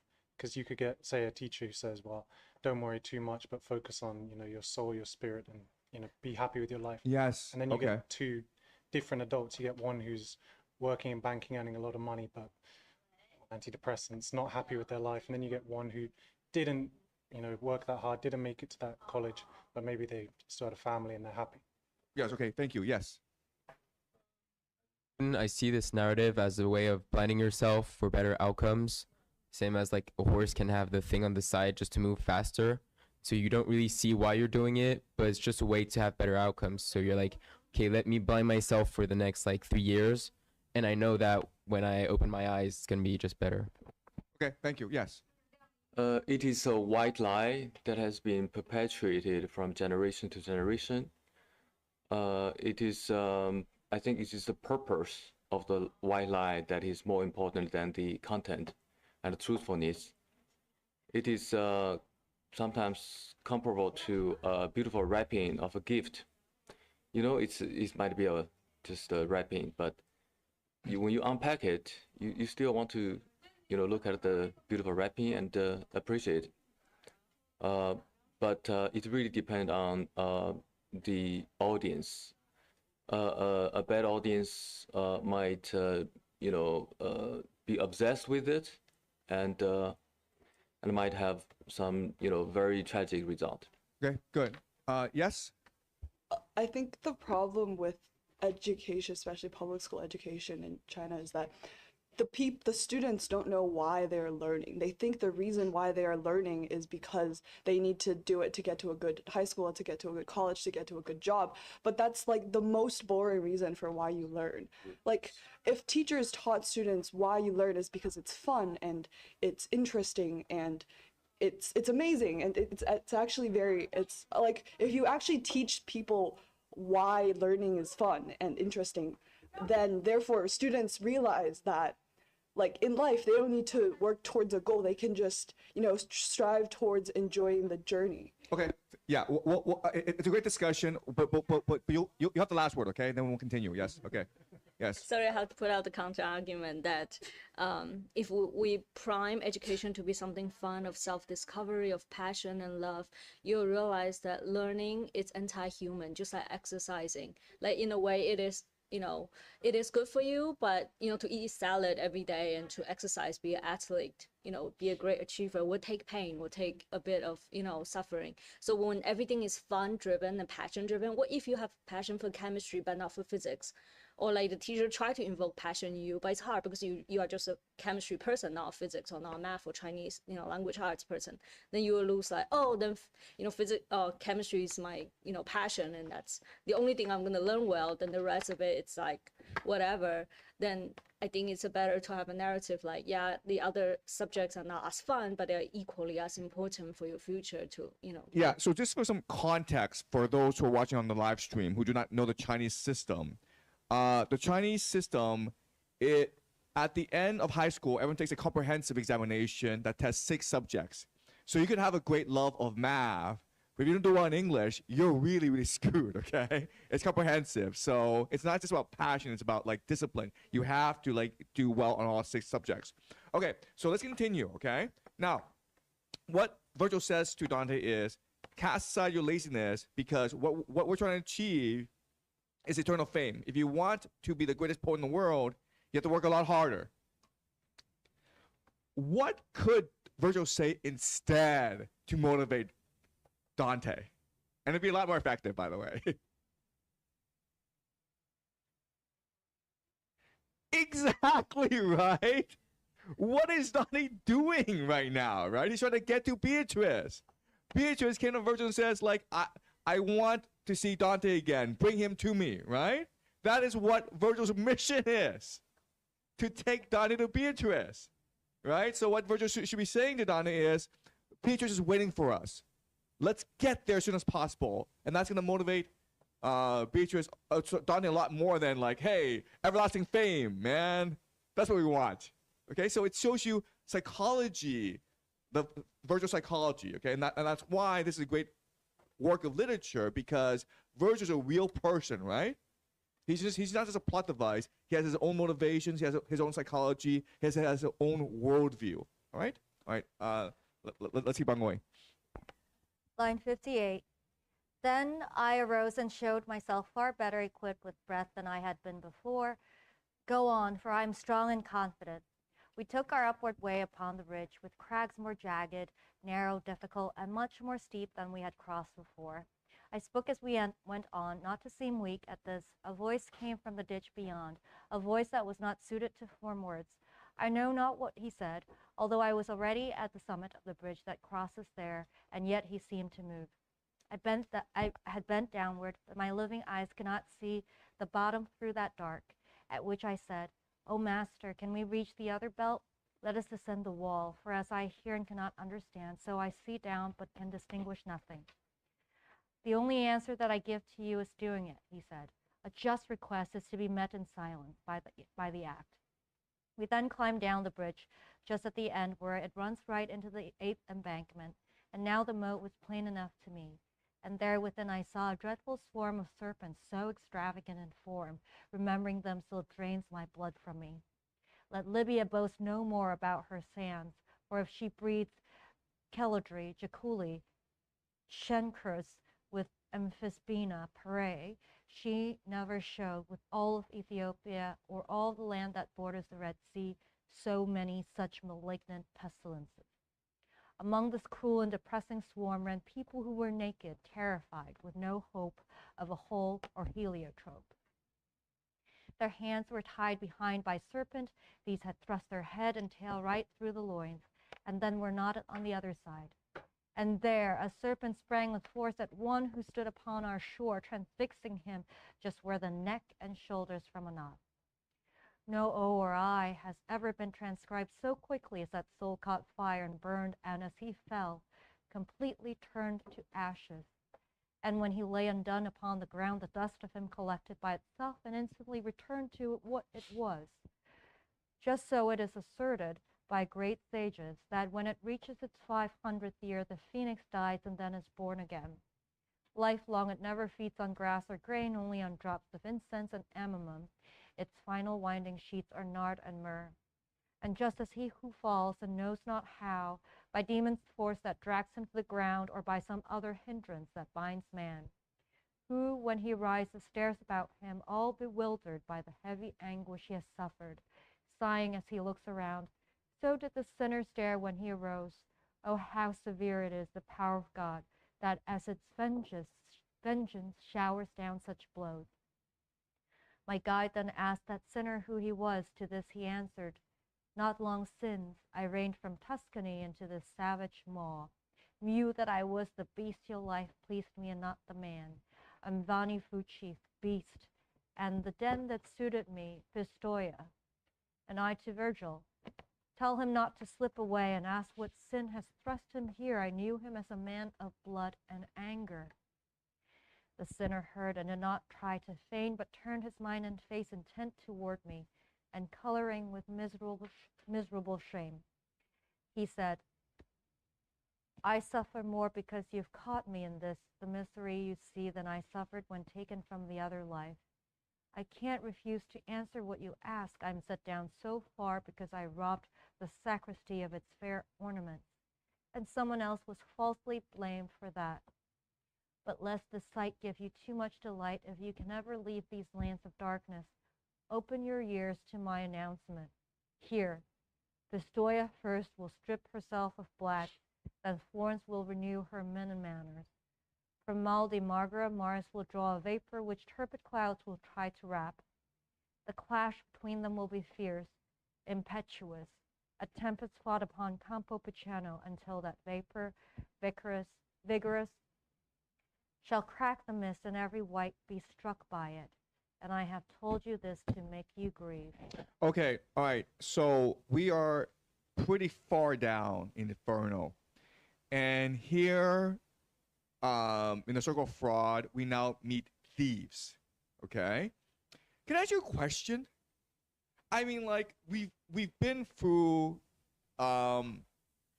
Inferno. We were in a circle of violence. We met people like Alexander the Great. And yeah, you can make the argument that Alexander the Great is a terrible, terrible person because he commits genocide against a lot of people. Okay, and he started wars for no real reason except for his own glory.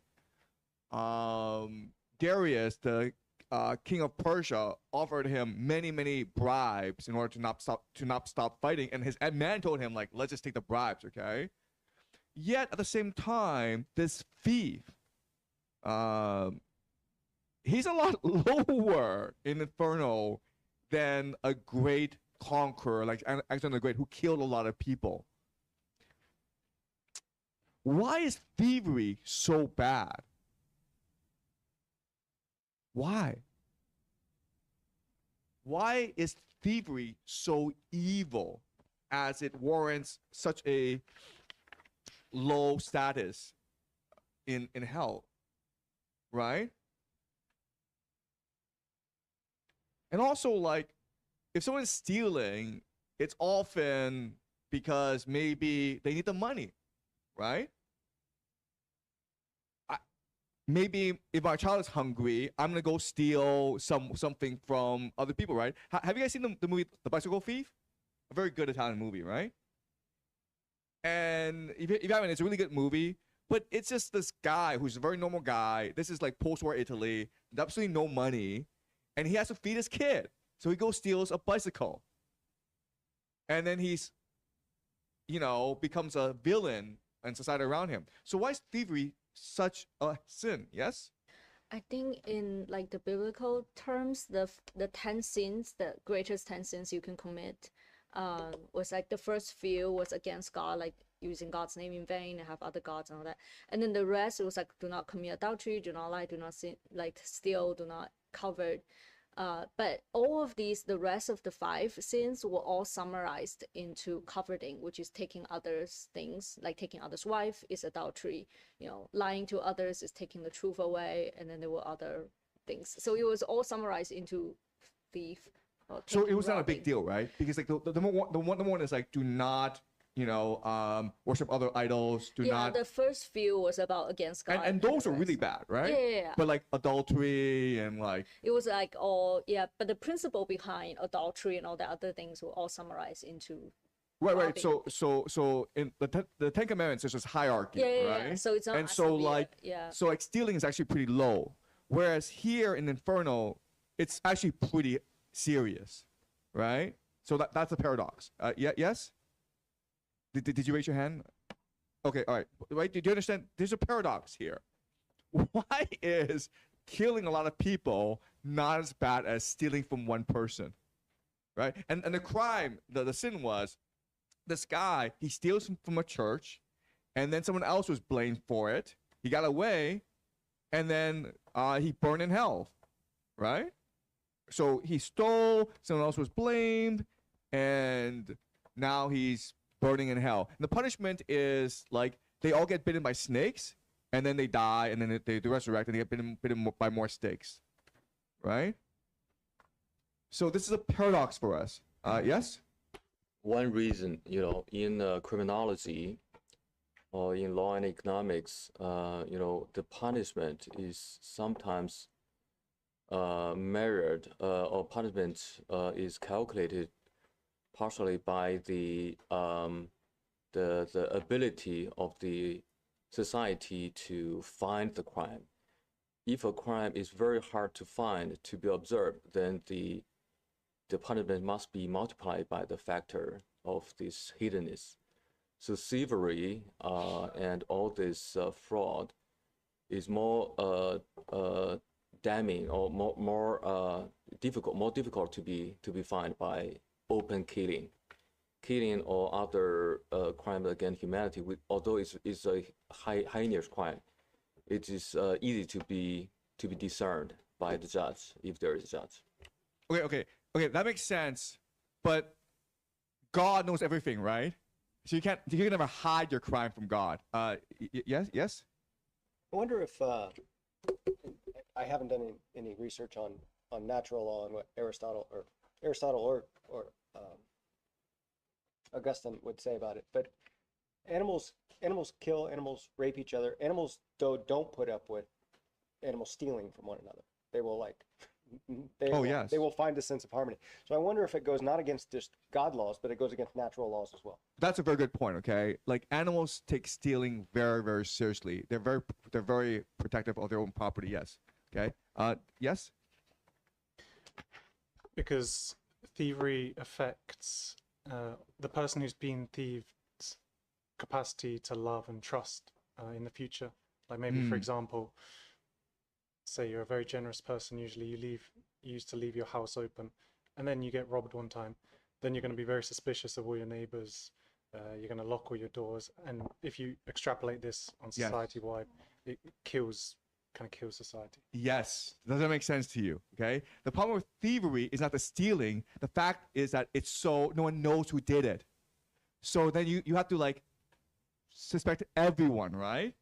The problem is not that he stole, and it's not even like what he stole. The problem is like he got away with it.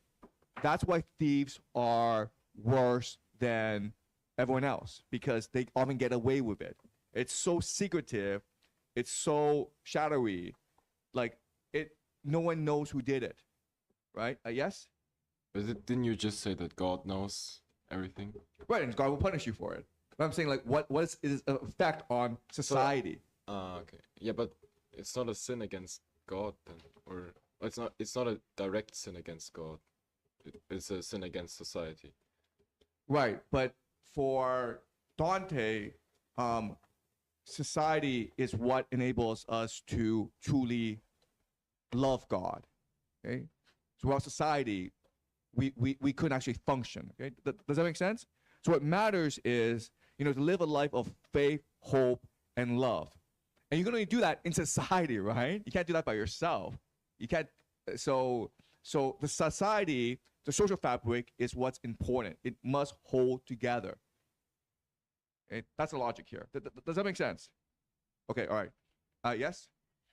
Yeah, and I also feel like while the thieves are like deceiving the others through like stealing, they're also kind of like deceiving themselves. For example, like you mentioned earlier, what if they are poor and then they're incapable of like for example feeding their kid? I feel like with the act of stealing, they're also like kind of like finding like forgiving themselves for not reaching their full potential, because there are definitely other ways for them to like get through the problem. Okay, yeah. So again, the punishment is these thieves are being bitten by snakes, right? Which kills them. Well, that's a metaphor for what they do in society, right? They're snakes. No one can see them. They're very slippery, and they just steal from other people. But what they don't recognize is that it's a sting on people. It's something that imprints itself on people, and people can never forget it. And it makes them, as you point out, just constantly thinking about who stole this, right? And then what they're going to do is they're often going to blame someone else, and it's going to be the wrong person, right? So that's, and the metaphor is the snake bite, right? A venomous, treacherous snake. Okay, yes? Yeah, I agree with you, Professor, because in Genesis, right, Adam just steal the wisdom fruit, right, from the tree. So I think that is why the God feel really angry about them, try to condemn them. That's Maybe a good point, right? Sin. The snake the serpent appears in Genesis. This cannot be a coincidence, right? It's clearly referring to first society, one of trust between God and Adam and Eve, and the snake convinced them to disobey God and break that trust, that bond between God. Okay, clearly there's a reference to Genesis here. Okay, great. Okay, let's, yes? I noticed like in line 108, the resurrection of the sinners is compared to the phoenix, but I thought the phoenix is like a quite positive metaphor, so I wonder why sinners are compared to phoenix. So in poetry, we use a lot of metaphors and similes. It's not really about what's positive, what's negative. It's really about showing you visually what's going on, right? So the idea is the visual depiction of rising from the ashes, right? You're killed, but then you rise again, and then the snake bites you again. And it's kind of silly because like you already know, like you've been through this a million times, but the snake is always able to sneak up on you and kill you. Okay. So it's a metaphor, and it doesn't really care with a judgment. All right, let's keep on reading.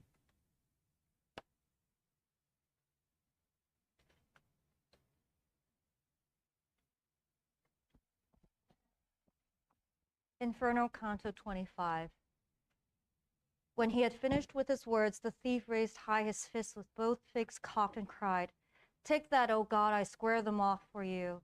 From that time on, those serpents were my friends, for one of them coiled then around his neck, as if to say, "I'll have you speak no more." Another wound about his arms and bound him again, and wrapped itself in front so firmly he could not even make them budge an inch. Why does he hate God so much? He curses God, right? And he's actually the only person we see in Inferno that curses God, right? Why? Yes? So we said before that the effects of thievery are so big on society, but it's kind of one of those crimes that if you're the one doing the thievery, maybe to you it doesn't seem that bad, so you might feel that you're being unjustly punished. Right. Okay. Why don't you think it's a bad thing, or? It's not that you don't think it's a bad thing, but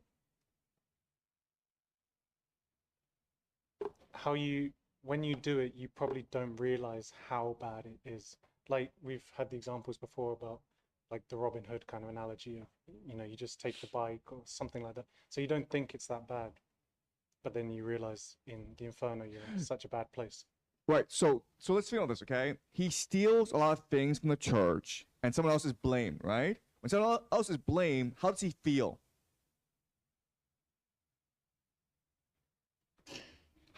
How would he feel? Guilty. You'd feel at least that for the other person. He's pretty ecstatic, man, okay? Right? Because not only has he gotten away with it, but now he's completely innocent. Do you understand? So he's like the perfect crime. And who screwed it up for him? God screwed it up for him, okay? So now he's pissed about this. He's like, oh my God, I had it all planned out. It was a perfect crime. And I thought that I get away with it, and then God had to intervene. Okay, so he's really angry about this. Okay, does that make sense? All right, so we'll continue after the break. But an announcement is that on Thursday we start class earlier. We start class at 9 o'clock. Okay, so try to come at about 8:50. And the reason why is we have a special guest joining us, Professor David Bromwich, who's starting professor of English at Yale. He's joining us live from New Haven. It's a rare treat for us. It'll be live streamed to everyone. And what he's going to do is he's going to talk about Shakespeare, and then we're going to talk about Dante. We're going to compare and contrast Shakespeare with Dante. Okay? So he's obviously one of the world's foremost experts on Shakespeare, and we are obviously experts on Dante already. So it'll be a very lively discussion. Okay? So something that'll be really fun. So please come about 8:50. We'll start at 9 o'clock promptly, and we'll go for about an hour. Okay? So yep. So then, are we doing like a 3-hour morning? Or Yeah, 3-hour morning. That's great. Yeah. Okay. All right, guys. Enjoy your lunch. We'll come back. Okay? After the break.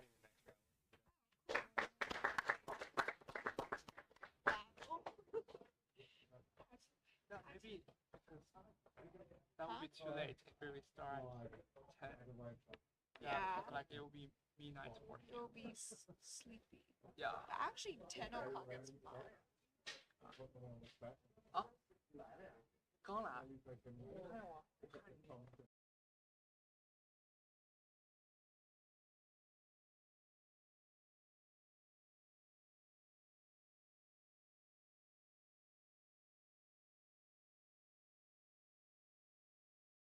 Okay, good afternoon. All right, so I want to clarify an issue that we had this morning, which is why is thievery much worse a sin than genocide? Okay, so an example is you have Alexander the Great, who, for his own vanity and glory, he decides to go conquer the Persian Empire. In the process, he kills millions of people, okay? At least 1 million, possibly 10 million. So 1 million dies. And then you have a thief who steals a holy relic, and then someone else is blamed, okay? And as we discussed, what this does is it destroys trust and cohesion in the community, okay? But still, even if this was a large community, it would only be 1,000 people, okay? It would only be about 1,000 people. So we have this strange paradox where for Dante, the thief, by impacting 1,000 people, it's a worse sin than Alexander the Great killing 1 million people, okay? And how do we reconcile this paradox? And that's why it's important to read Paradise first, because without reading Paradise, it is impossible to reconcile this paradox. There are certain aspects here that explain the difference. First is the idea of immortality of the soul. And that's something that Beatrice will tell Dante, that the soul is immortal, it's eternal, it can never die off. If your body dies off, your soul will still be around. Then what we also learn is that the soul aspires to return to God, okay? The soul, its greatest desire, its greatest happiness is to be with God, all right? The soul returns to God. We also learn that what allows us to return to God is the idea of faith, hope, and love, okay? All right, so once you understand these 3 principles, then we can understand how this works. The million people die, it's not a big deal. They lose their bodies, they come back later on. But there's 1,000 people who feel betrayed, who are suspicious of each other. It's now impossible for them to live a life of faith, hope, and love. And in fact, it will probably make them more likely to sin. Okay, so now they're moving away from God. Okay, so it's not the absolute numbers that matter, it's how people choose to live their lives that matter. And the sin, the worst possible sin, is treachery in a way that forces other people to commit treachery as well. All right, to force you away from God. Does this make sense, guys? Okay. All right. Okay, let's continue.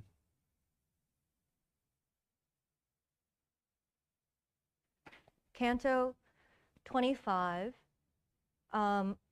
verse, let's see, 10. Pistoia a Pistoia must you last. Why not decree yourself incineration, since you surpass your seed in wickedness? Throughout the shadowed circles of deep hell, I saw no soul against God so rebel, not even he who fell from Theban walls. He fled and could not say another word, and then I saw a centaur full of anger, shouting, "Where is he? Where is that bitter one?" I do not think Maremma has the number of snakes that centaur carried on his haunch until the part that takes our human form. Upon his shoulders and behind his nape there lay a dragon with its wings outstretched. It sets ablaze all those it intercepts. My master said that centaur there is Cacus, who often made a lake of blood within a grotto underneath Mount Aventine.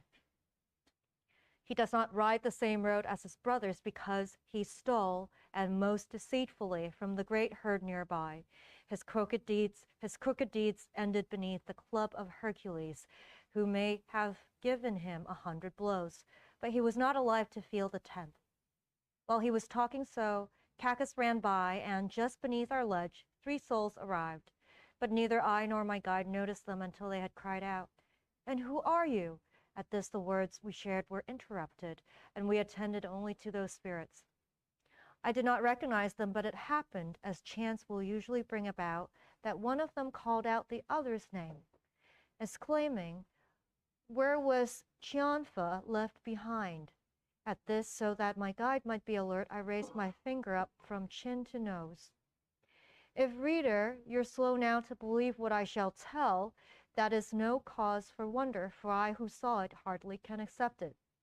As I kept my eyes fixed upon those sinners, a serpent with 6 feet springs out against one of the 3 and clutches him completely. It gripped his belly with his middle feet, and with its 4 feet grappled his 2 arms, and then it sank its teeth in both his cheeks. It stretched its rear feet out along his thighs and ran its tail along between the 2, then straightened it again behind his loins. No ivy ever gripped a tree so fast as when that horrifying monster clasped and intertwined the other's limbs with its. Then, just as their substance were warm wax, they stuck together, and they mixed their colors, so neither seemed what had been seen before, he had been before. Just as, when paper's kindled, where it still has not caught flame in full, its colors dark though not yet black, while white is dying off. The other 2 souls stared, and each one cried, "Ah mi agnello, how you change! Just see, you're already neither 2 nor 1. Then 2 heads were already joined in one, when in one face where 2 had been dissolved, 2 intermingled shapes appeared to us. 2 arms came into being from 4 lengths, the thighs and legs, the belly and the chest became such limbs as never had been seen, and every former shape was cancelled there. That perverse image seemed to share in both, and none in so, and slowly it moved on. Just as the lizard, when it darts from hedge to hedge beneath the dog's day's giant lash, seems, if it cross one's path, a lightning flash. So seemed a blazing little serpent moving against the bellies of the other 2, as black and livid as a peppercorn. Attacking one of them, it pierced right through the part where we first take our nourishment, and then it fell before him at full length. The one it had transfixed stared, but said nothing. In fact, he only stood his ground and yawned as one whom sleep or fever has undone. The serpent stared at him, he at the serpent. One through his wound, the other through his mouth, were smoking violently. Their smoke met. Let Lucan now be silent, where he sings of sad Sabalus and Asidius, and wait to hear what flies off from my bow. Let Ovid now be silent, where he tells of Cadmus Arethusa, if his verse had made of one a serpent, one a fountain. I do not envy him. He never did transmute 2 natures face to face, so that both forms were ready to exchange their matter. These were the ways they answered to each other. The serpent split its tail into a fork. The wounded sinner drew his steps together. The legs and then the thighs along with them so fastened to each other that the juncture soon left no sign that was discernible. Meanwhile, the cleft tail took upon itself the form the other gradually lost. Its skin grew soft, the other's skin grew hard. I saw the arms that drew in at its armpits, and also saw the monster's 2 short feet grow long for just as much as those were shortened.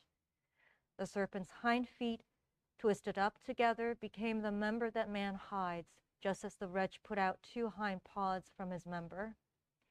And while the smoke veils each with a new color, and now breeds hair upon the skin of one, just as it strips the hair from off the other. The one rose up, the other fell, and they never turned aside their impious eye lamps, beneath which each of them transformed his snout. He who stood up drew his back toward the temples, and from the excess matter growing there came years upon the cheeks that had been bare.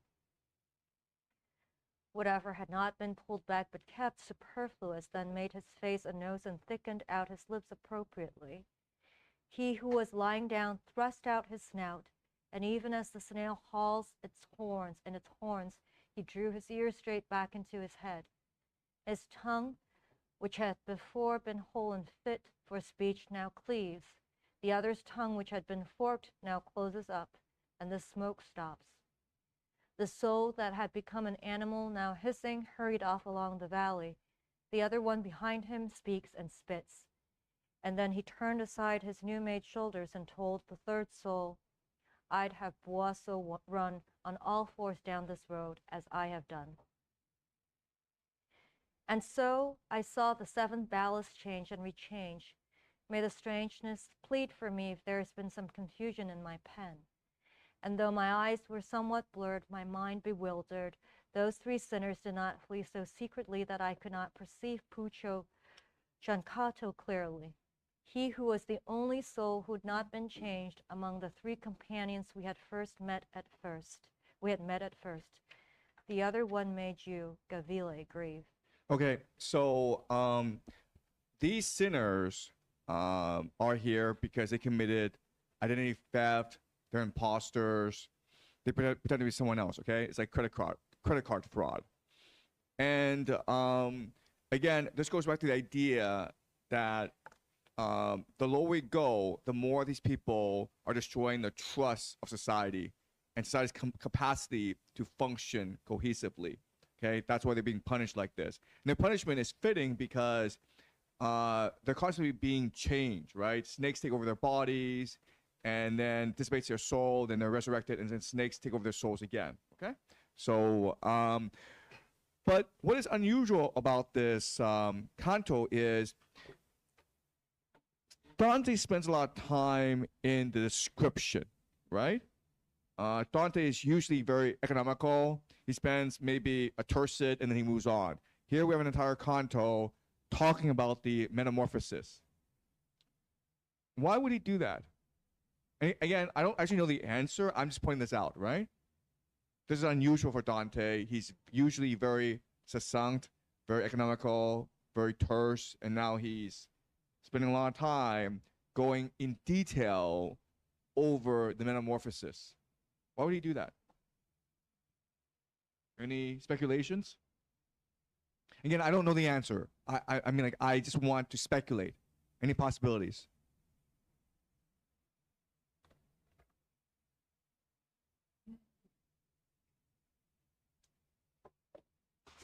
Maybe he want to contrast this with heaven, where the scheme is grandiose and extremely expansive and unlimited. Here he wants to go to the reverse, to look at things under microscope, and to give you a sense of depth or whatever, give you a sense of restriction or the opposite of heaven. Okay, that's a possibility. Okay, to create contrast. Yes. Any other possibilities? Yes. I think depicting these sinners metamorphosizing is a reflection of them getting less and less human because of the sin they've done. Yes. Right. Any other possibilities? Yes. Maybe he's just trying to prove that he can write about metamorphosis as good as all of it can. Yeah, that's a very interesting idea, right? Because there's certain poets that Dante admires. Well, Virgil is definitely among the top, but there's also Ovid and Lucan, okay? And he does mention Ovid and Lucan in this canto. So you're right. Maybe he is trying to prove that he can just be as good as Ovid. Yes. And also in the Bible, in the book of Revelations, which is the last book of the Bible, John wrote a lot of visions about what he saw about angels and, the last day. So maybe he's kind of doing that same thing as well, to show that I have divine intervention. I have this vision about what's in hell, just like John had an idea of what's in heaven. Excellent. Okay, right. So we're approaching Lucifer, right? We're approaching the inner core of Lucifer. And maybe what he's trying to do is convey a sense of fear and dread, right? He's trying to evoke fear and dread in us, because as we're reading this, we visualize what's happening to this human becoming a serpent. And if you think about it, it's very hard not to be afraid, right? This is like almost like a horror movie now. right? This metamorphosis. I'm not sure if you've seen the movie The Fly, right? Where this guy turns into a fly. It's pretty disgusting. It's pretty scary. Don't watch it. Yeah. Okay. Yeah, but the idea of metamorphosis, right? That we can lose our human form and become something else. That's actually very, very scary. And it's hard to think of something even more scary than that idea. And maybe he's using that in order to evoke a sense of fear and dread as we approach the inner sanctums of hell. Great. These are all great suggestions, okay? All right, let's keep on going.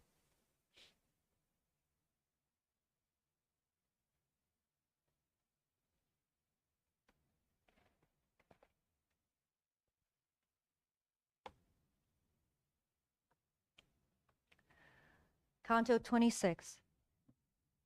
Be joyous, Florence, you're great indeed, for over sea and land you beat your wings. Through every part of hell your name extends.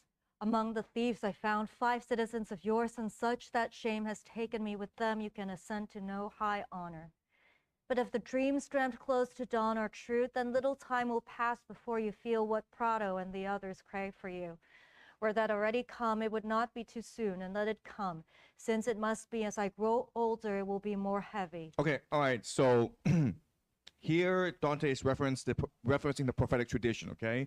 He is spelling doom for Florence. He's like, Florence, you guys should be proud because you have more members of Florence in hell than anyone else, okay? This is a great achievement, and God's going to punish you, okay?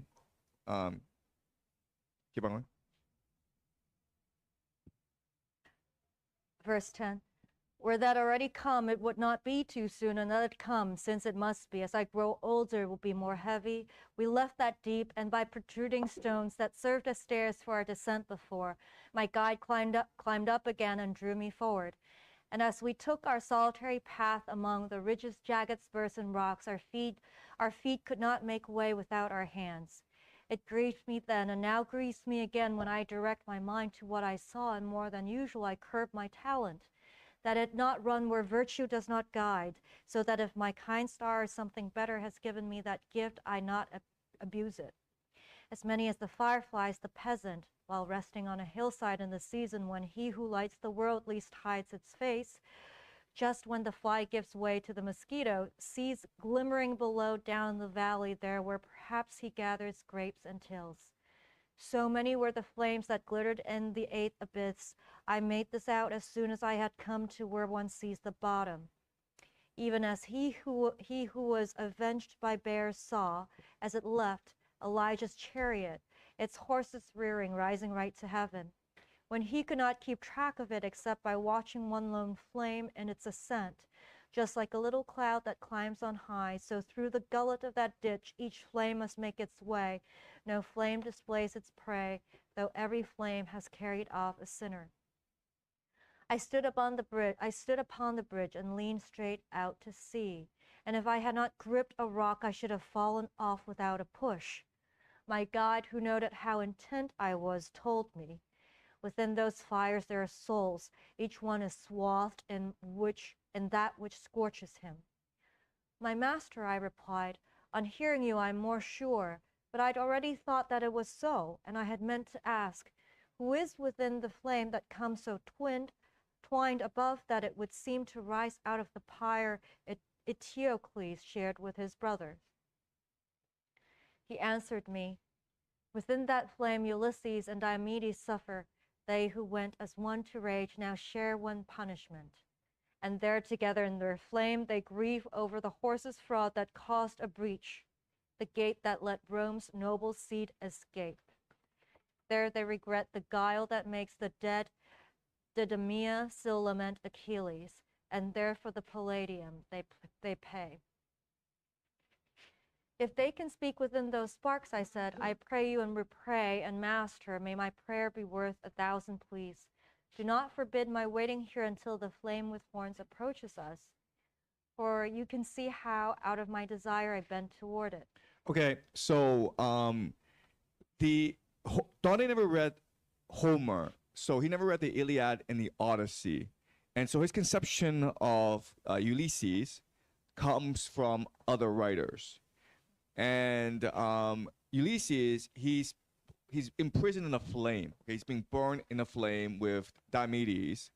And the reason why they're being punished is the two came up with the idea of the Trojan horse. This treachery, this deception that allowed the Greeks to destroy the Trojans, forcing the Trojans to go to Rome to found the Roman Empire. Okay, all right. Let's keep on going. Line 70. And he to me, what you have asked is worthy of every praise, therefore I favor it. I only ask you this, refrain from talking. Let me address them. I have understood what you desire of them. Since they were Greek, perhaps they'd be disdainful of your speech. And when my guide adjudged the flame had reached a point where time and place were opportune, this was the form I heard his words assume. You two who move as one within the flame, if I deserved of you while I still lived, if I deserved of you much or little when in the world I wrote my noble lines, do not move on. Let one of you retell where, having gone astray, he found his death.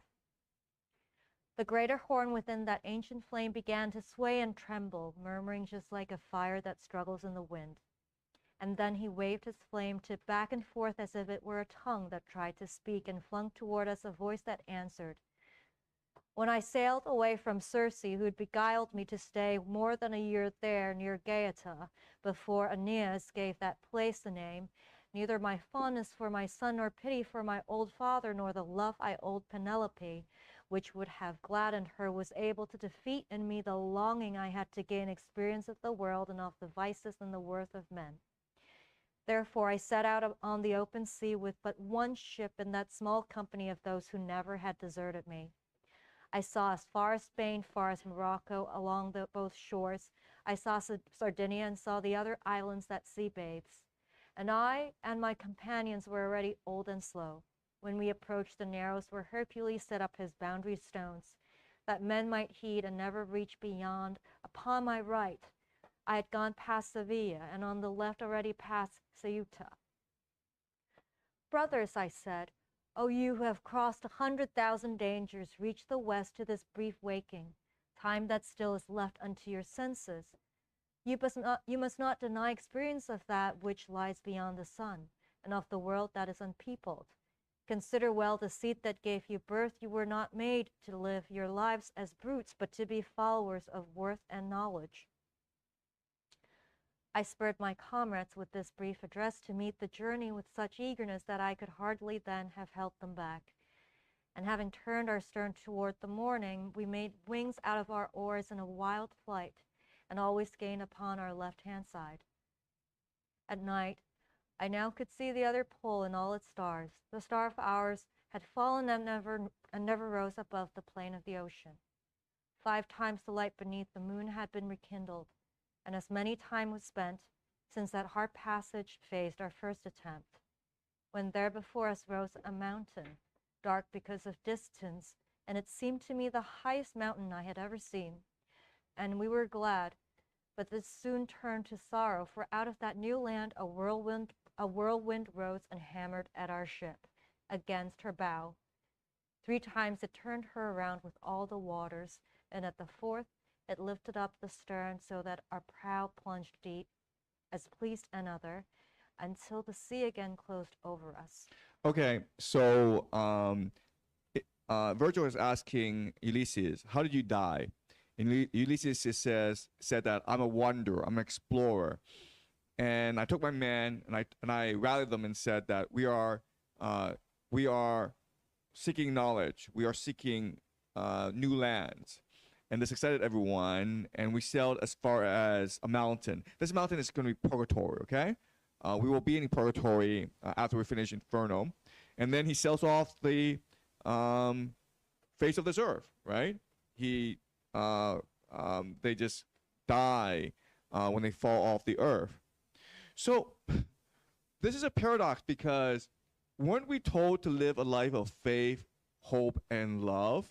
And here, Ulysses, he is pursuing what he loves, and he's exploring new lands, and he's living a life of faith, that there must be new knowledge out there for me to discover. Why would he be in hell?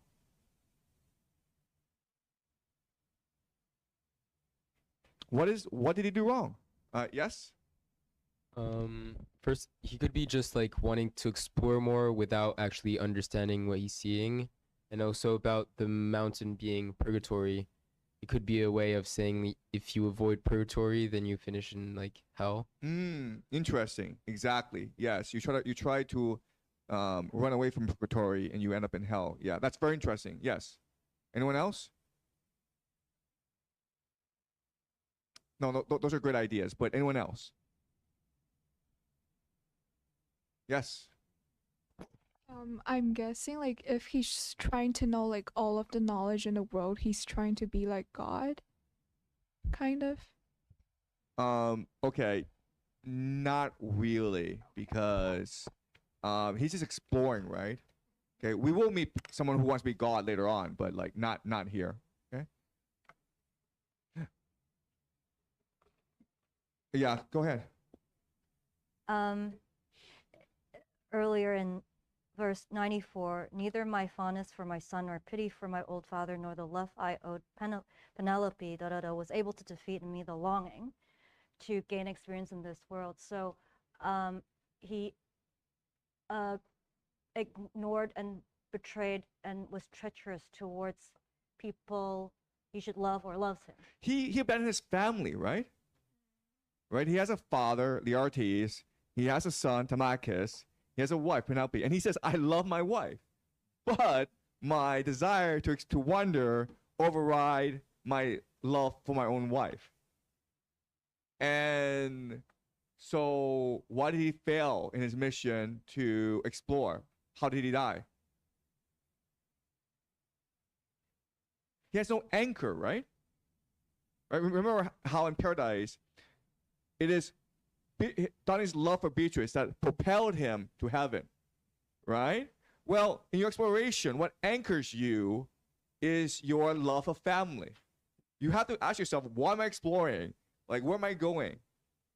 And Ulysses didn't know, so he just fell off the face of the earth because there was nothing to hold him back. Okay? And that's why the punishment is the flame, because the flame of ambition, right? And he's just trapped in his ambition, but there's no body to it. There's nothing to hold that flame back. The flame just wanders about. Okay, so again, what Dante is saying, this is like really important, is that we as individuals, we are ultimately anchored by our family, our community, our society. Without these things, we are really nothing. Okay, does that make sense? Okay, any other questions or thoughts about this? Yes? But doesn't Dante celebrate individuality? Right, but what he's saying is that individual has to be anchored to other people. You can only be an individual with other people. Does that make sense? Yes? Why is this worse than murder and thievery? Yeah, that's a question. Why?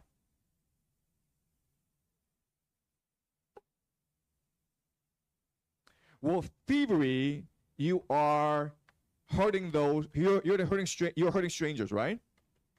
But what Ulysses is doing, you're hurting your own family, right? You're betraying your own kind and your own roots. Okay. Right? Does that make sense? Okay. Because your son needs a role model, your wife needs a husband, and your father needs a son, and you just abandon them in order to pursue your own ambition.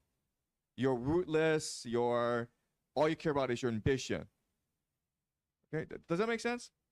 Okay, good, great question. Okay, but do you understand the idea? So do you understand the idea that an individual can only be so with other people? You can't be an individual by yourself, right? And like it's hard for you to appreciate. But at this time in history, what's the worst punishment for people? Exile, right? Does that make sense? Not execution, exile. Okay, and that's why Dante is so pissed off right now, because he's writing this in exile from Florence, and he's like, I can't be who I am without Florence. Okay, you're taking away my identity. Okay, does that make sense? All right. Yes. Could I want to add to the canto before, to the metamorphosis. Sure. The idea that, well, these thieves get turned into snakes, and the question is, well, who else got turned into a snake? And it was the original serpent, right, by God. And the serpent was the one who basically robbed Adam and Eve of paradise. Right. So basically, that's like the allusion to that. Exactly. You're exactly right. Yes. And in fact, Milton will use this metamorphosis for Paradise Lost, because in Paradise Lost, the end fate for Satan and the devils is they all turn into snakes. Okay. So it's almost like symmetry. All right. Thank you. All right. Let's keep on going, guys.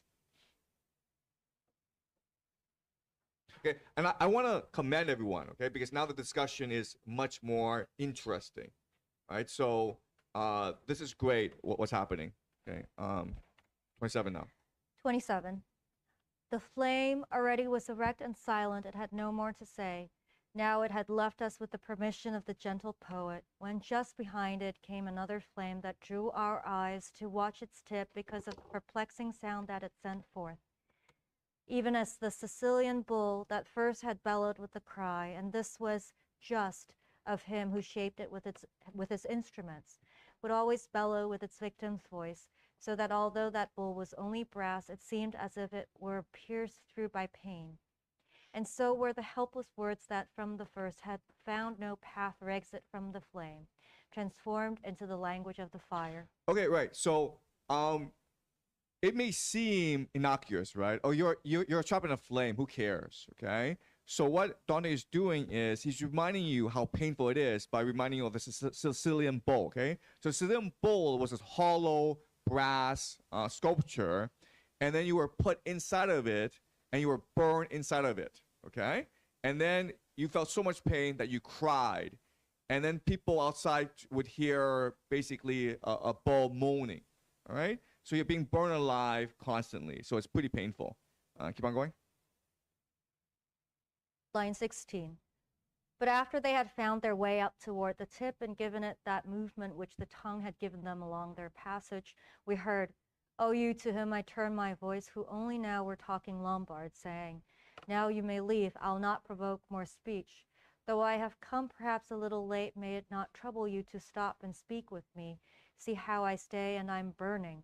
If you have fallen into this blind world but recently out of the sweet Italian country from which I carry all my guilt, do tell me of the Romagnoles, have peace or war. I was from there, the hills between Urbino and the ridge where Tiber springs." I still was bent, attentive over him, when my guide nudged me lightly at the side and said, "You speak, he is Italian." And I, who had my answer said already without delay, began to speak to him. O soul that is concealed below in flame, Romagna is not now and never was quite free of war inside its tyrants' hearts. But when I left her, none had broken out. Ravenna stands as it has stood for years. The eagle of Polenta shelters it and also covers Cervia with his wings. The city that already stood long trial and made a bloody heap out of the French now finds itself again beneath green paws. Both mastiffs of Verrucchio, old and new, who dealt so badly with Montagna, use their teeth to bore where they have always gnawed. The cities on Lamone and Saturno are led by the young lion of the white lair. From summer unto winter he shifts factions. That city with its side bathed by the Savio, just as it lies between the plain and mountain, lives somewhere between tyranny and freedom. And now I pray you, tell me who you are. Do not be harder than I've been with you, that in the world your name may still endure.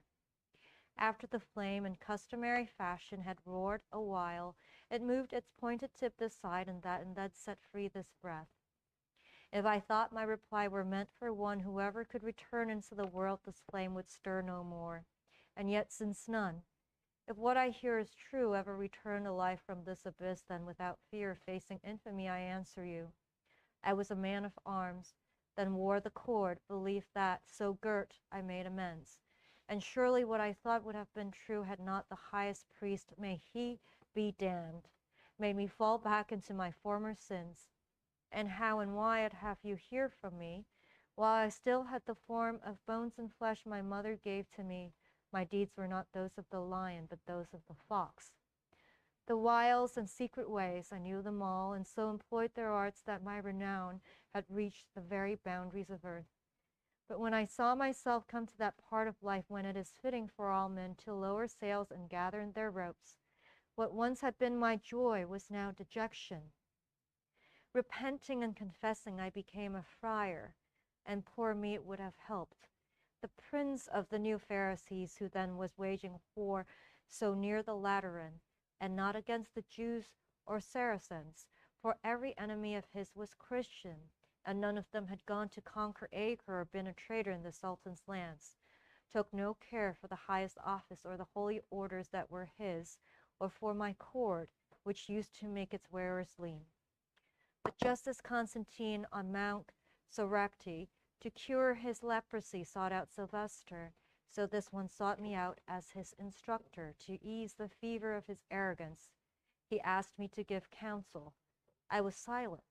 His words had seemed to me delirious, and then he said, "Your heart must not mistrust. I now absolve you in advance. Teach me to batter Palestrino to the ground. You surely know that I possess the power to lock and unlock heaven, for the keys my predecessor did not prize are two." Then his grave arguments compelled me so, my silence seemed a worse offense than speech, and I said, "Since you cleanse me of the sin that I must now fall into, Father, no, long promises and very brief fulfillments will bring a victory to your high throne." Then Francis came, as soon as I was dead, for me, but one of the black cherubim told him, "Don't bear him off, do not cheat me. He must come down among my menials. The counsel that he gave was fraudulent.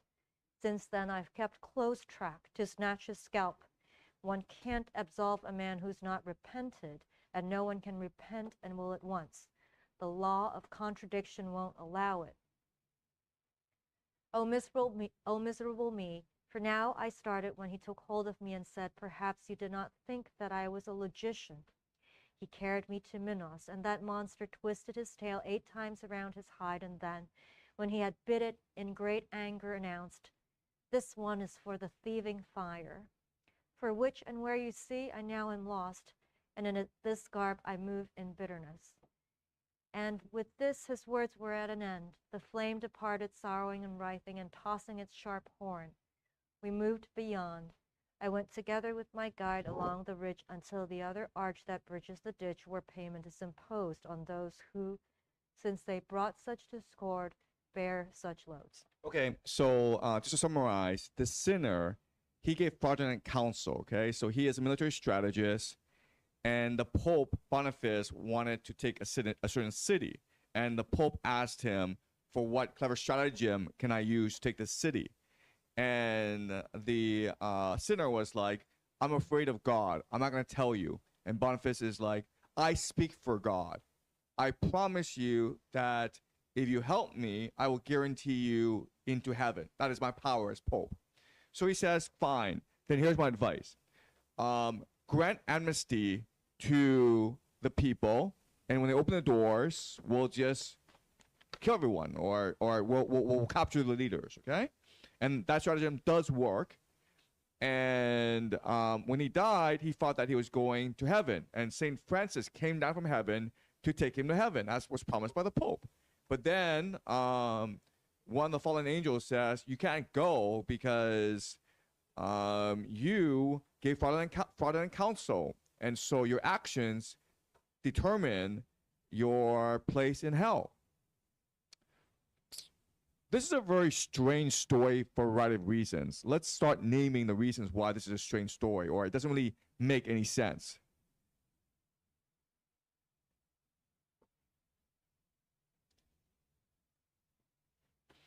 St. Francis came down from heaven, and then he was denied. Okay. Why is this a paradoxical story?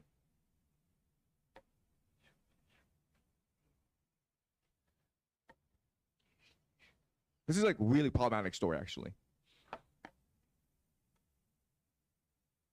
Well, the first paradox is St. Francis agrees with the corrupt Pope Boniface, right?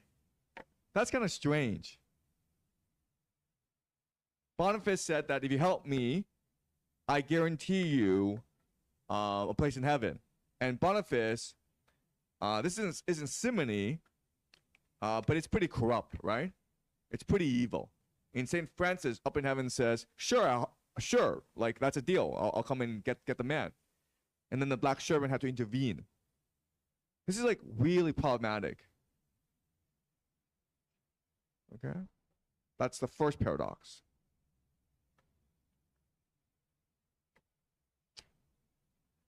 Yes? What's a black cherubim? Black cherubim, a cherubim is an angel, right? So a black cherubim would be a fallen angel. Yes.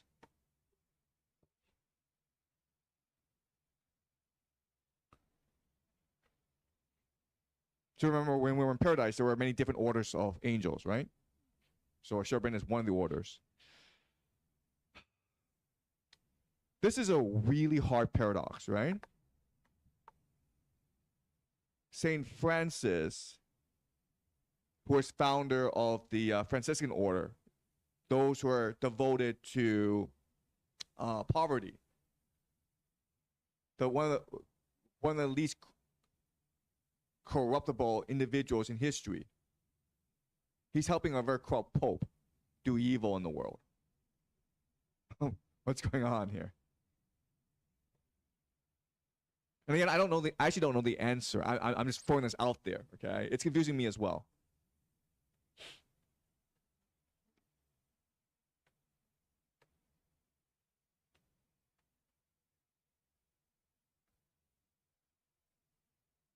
Something about even if St. Francis came, hear me? Hello? Something about even if St. Francis came down and agrees with Boniface that he will try to bring this man to heaven, something about the law of contradiction doesn't allow it. Something about the nature of his repentance. What does it mean, the contradiction here? Okay, what it means is, yes, your heart says, I want to repent, right? But your action says another thing, okay? So just because you say something, believe something, doesn't count. It's like your action has to match these things, okay?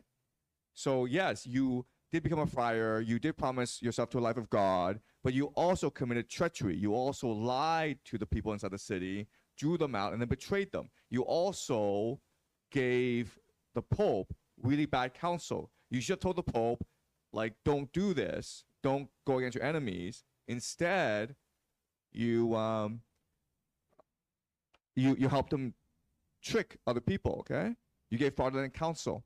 You engage in manipulation and treachery and deception, right? So it doesn't matter what you say, your actions speak for themselves. Okay, that's the idea here. You're condemned by your actions. Yeah, guys, there's no answer. We're just throwing out possibilities. Yes. Yeah, but I mean, the Pope should have known that this is not godlike, right? And the Pope's gonna burn in hell. Yeah. Right. We already know Boniface is gonna burn in hell. Yeah.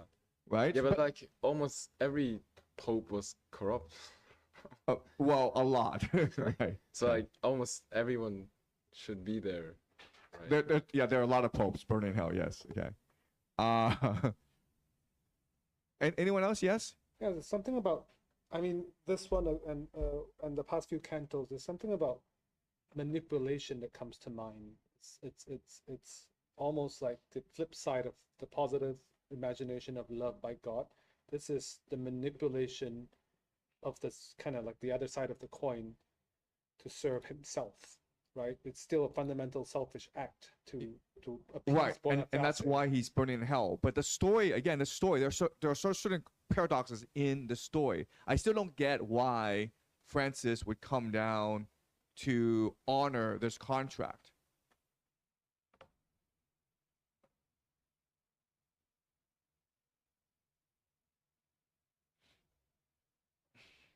Yes.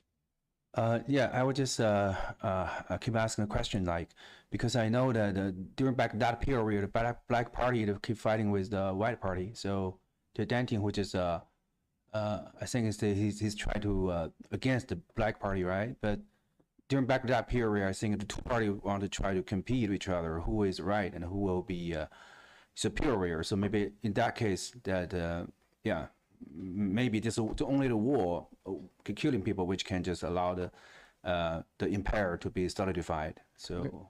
Okay. Did you want to say something? Well, it was a black angel that told him that he can't bring him to heaven, but black angels are fallen angels, right? Right. So fallen angels don't have any power in heaven, or do they? Well, no. There's like the man died, right? The sinner died, and now there are two angels fighting for his body, right? Saint Francis and the black cherubim. Okay, and the black cherubim says, "I have priority over you." Why does it have priority? Excuse me? Why does a fallen angel have more priority? Yeah, that's a paradox, right? I'm saying like there are a lot of paradoxes in the story. One paradox is yes, why did Francis agree to help him? And two, how did the black cherubim have more power than Saint Francis? Right? These are paradoxes. All right, okay. Let's try to unpack what's going on, okay? Point one is that the Pope Boniface says that are the keys to heaven. Okay? So what this is saying is that as Pope, he is the representative of God on earth.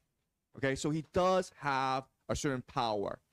And that's why the sinner agrees to such duplicity, because he's guaranteed, right? There's a contract at play, right? Okay? And then, because of this contract, St. Francis has to come and honor this contract. Otherwise, you're avoiding the authority of the church, of the Catholic Church on earth. Okay? Does that make sense?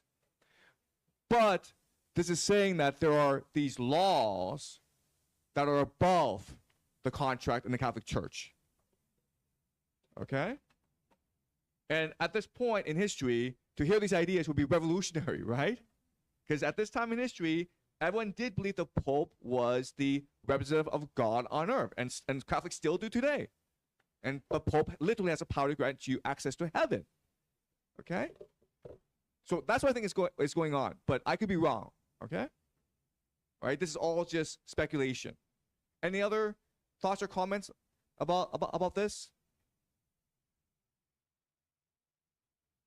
Just following up on what you just said, I think justice trumps the Catholic Church and that authority. Yeah. And this is revolutionary at this point in history, right? Mm-hmm. Okay. This alludes to the universality of truth. Like there is something governing even, the angels close to God. That's right. Okay. Yes. There is a cosmic order. Okay. All right. Let's keep on going.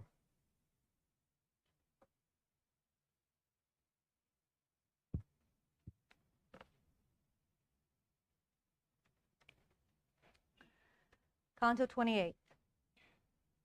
Who, even with untrammeled words and many attempts at telling, ever could recount in full the blood and wounds that I now saw?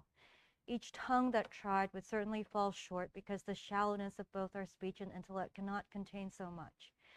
Were you to reassemble all the men who once, within Apulia's fateful land, had mourned their blood shed at the Trojans' hands, as well as those who fell in the long war where massive mounds of rings were battle spoils, even as Livy writes, who does not err, and those who felt the thrust of painful blows when they fought hard against Robert Guiscard, with all the rest whose bones are still piled up at Ceperano.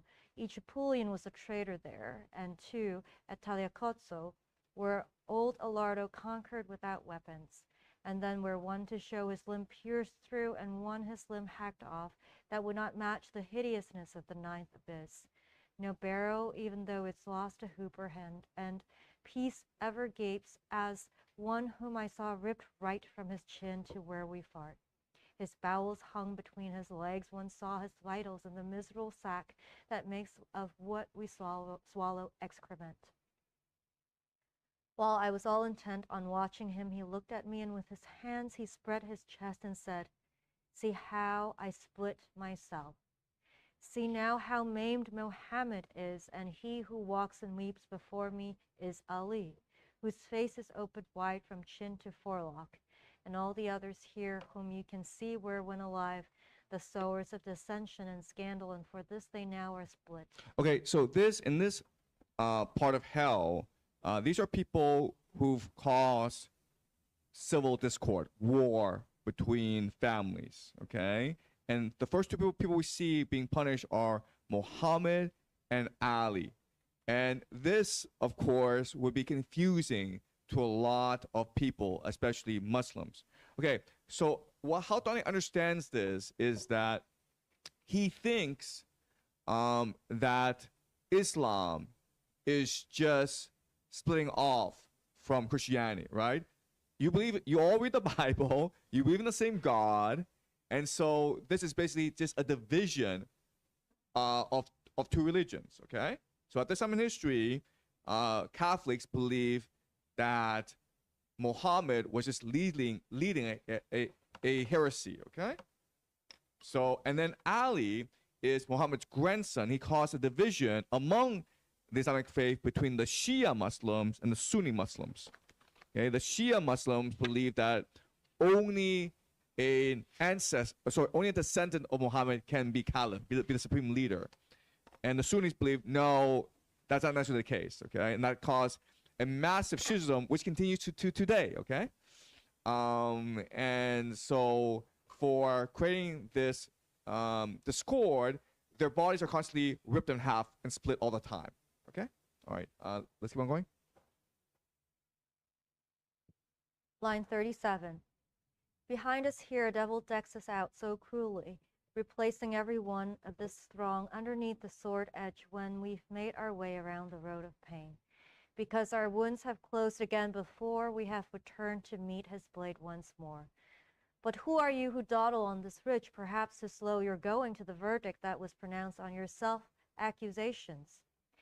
Death has not reached him yet, my master answered, nor is it guilt that summons him to torment, but that he may gain full experience.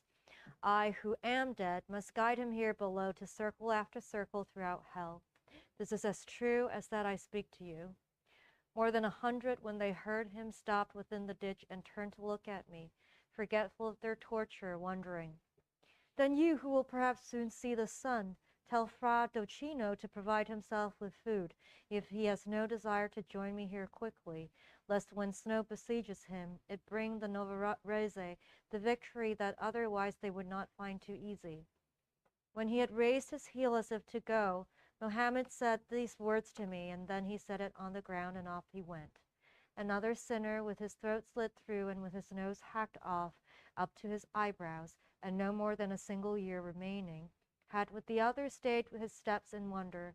He was the first before the rest to open his windpipe, on the outside all blood red, and said, "O you whom guilt does not condemn, and whom, unless too close resemblance cheats me, I've seen above upon Italian soil, remember Pier de Medicina, if you ever again the gentle plain that from Vercelli slopes to Marcabo.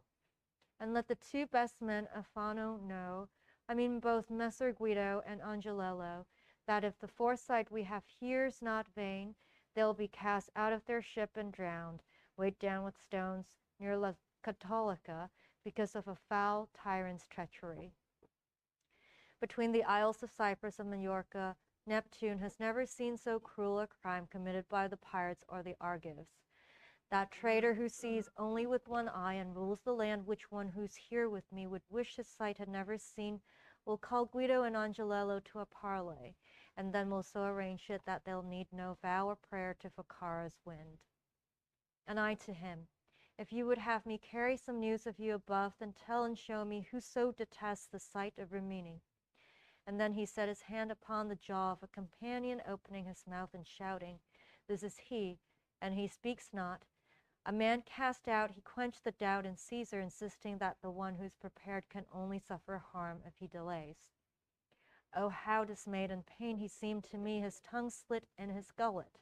Curio, who once was so audacious in his talk, and one who walked with both his hands hacked off while lifting off his stumps through the dark air, so that his face was hideous with blood, cried out, "You will remember Mosca too, who said, alas, what's done is at an end, which was the seed of evil for the Tuscans."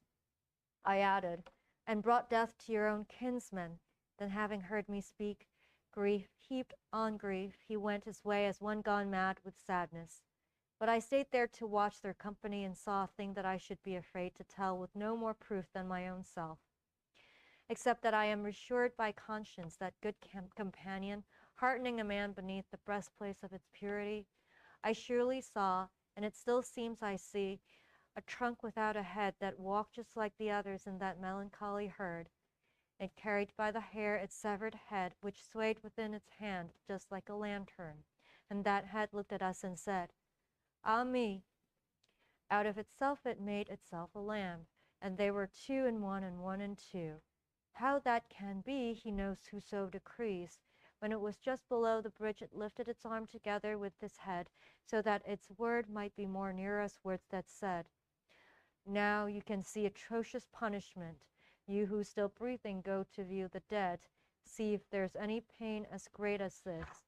And so that you may carry news of me, know that I'm Bertrand de Born, the one who gave bad counsel to the fledgling king. I made the son and father enemies, and Kittophel, with his malicious urgings, did not do worse with Absalom and David. Because I severed those so joined, I carry, alas, my brain dissevered from its source, which is within my trunk. And thus in me one sees the law of counter penalty. Okay, so we are these sinners committed they sowed discord, and this discord became permanent, right? So we talked about Muhammad and Ali. Then there's Curio, who sowed discord between Caesar and Pompey, who were previously good friends. This led to a massive civil war in Rome, which will end only with the rise of the Roman Empire. You also have Bertrand de Born, and he's lost his head because he caused discord or civil war between a father, king, and a son, the prince. Okay, just for fun, who would you put into this circle?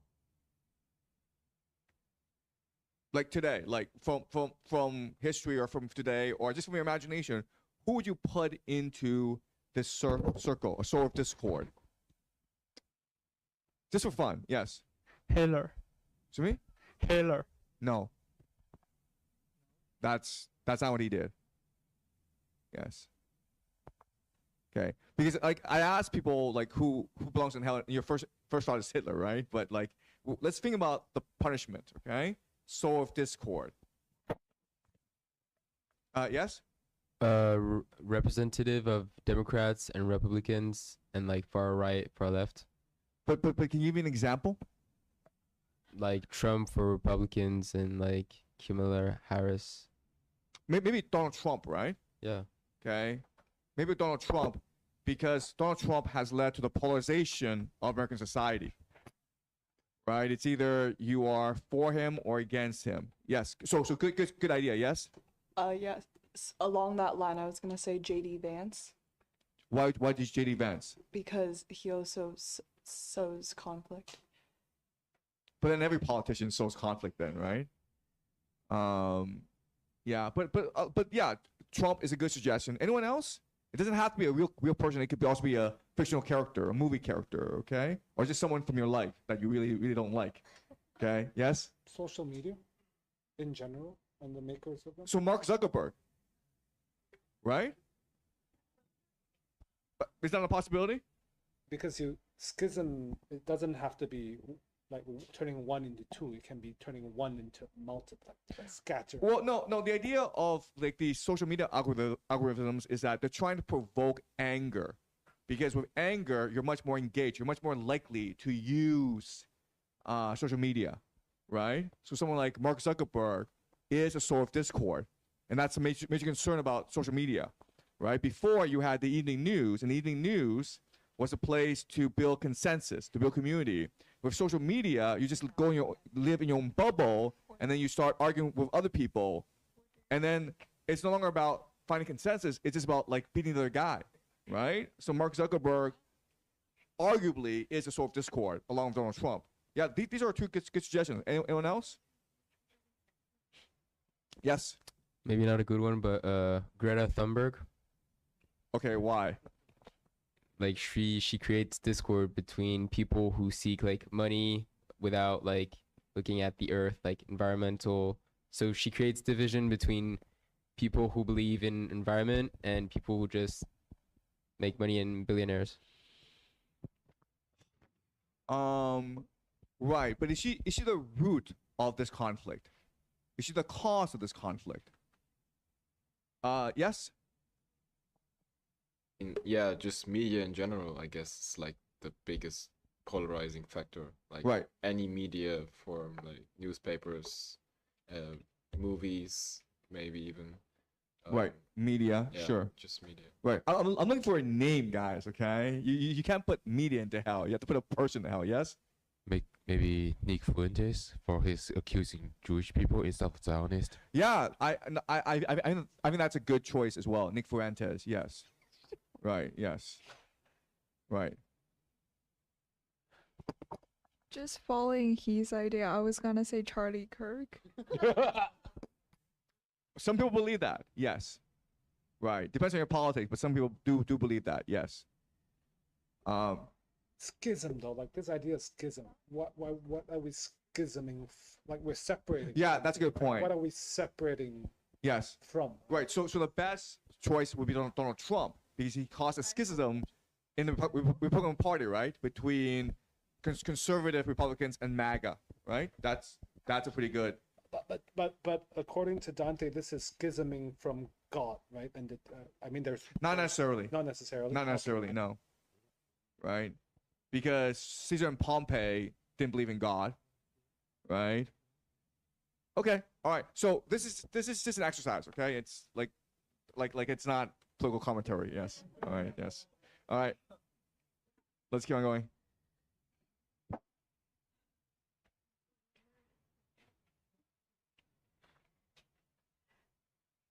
Canto 29.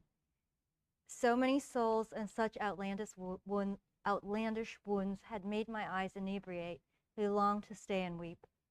But Virgil said to me, "Why are you staring so insistently? Why does your vision linger there below among the lost and mutilated shadows?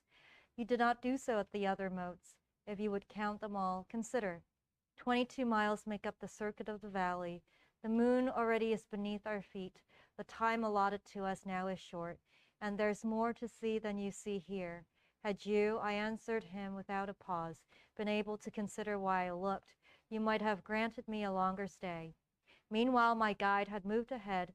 I went behind him, answering as I walked on and adding, "In that hollow upon which just now I kept my eyes intent, I think a spirit born of my own blood laments the guilt which down below costs one so much." At this my master said, "Don't let your thoughts about him interrupt you from here on. Attend to other things. Let him stay there, for I saw him below the little bridge, his finger pointing at you threatening, and heard him called by name Jerry de Bello. But at that moment you were occupied with him who once was Lord of Hodefort. You did not notice Jerry. He moved off."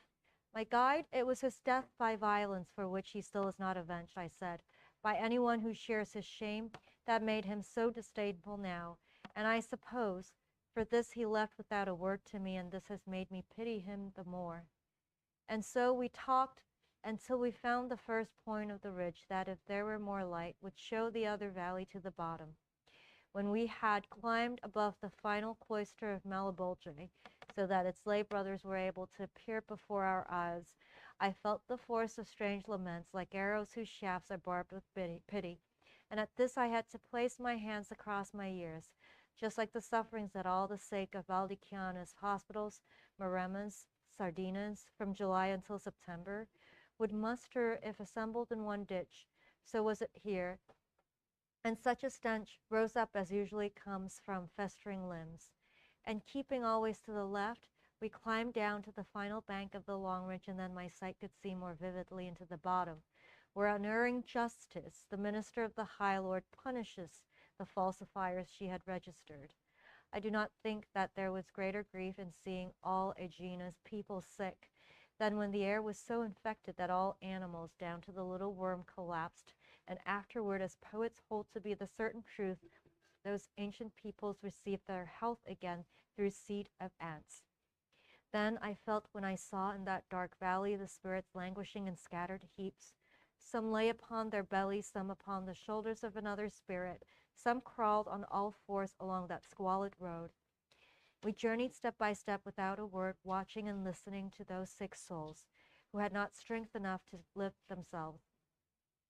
I saw 2 sitting propped against each other as Pan is propped on Pan to heat them up, and each from head to foot spotted with scabs. And I have never seen a stable boy whose master waits for him, or one who stays awake reluctantly so ply a horse with currycomb. As they assailed themselves with clawing nails, their itching had such force and fury, and there was no other help. And so that nails kept scraping off the scabs, just as a knife scrapes off the scales of carp or of another fish with scales more large. "Oh, you who use your nails to strip yourself," my guide began to say to one of them, "and sometimes have to turn them into pincers.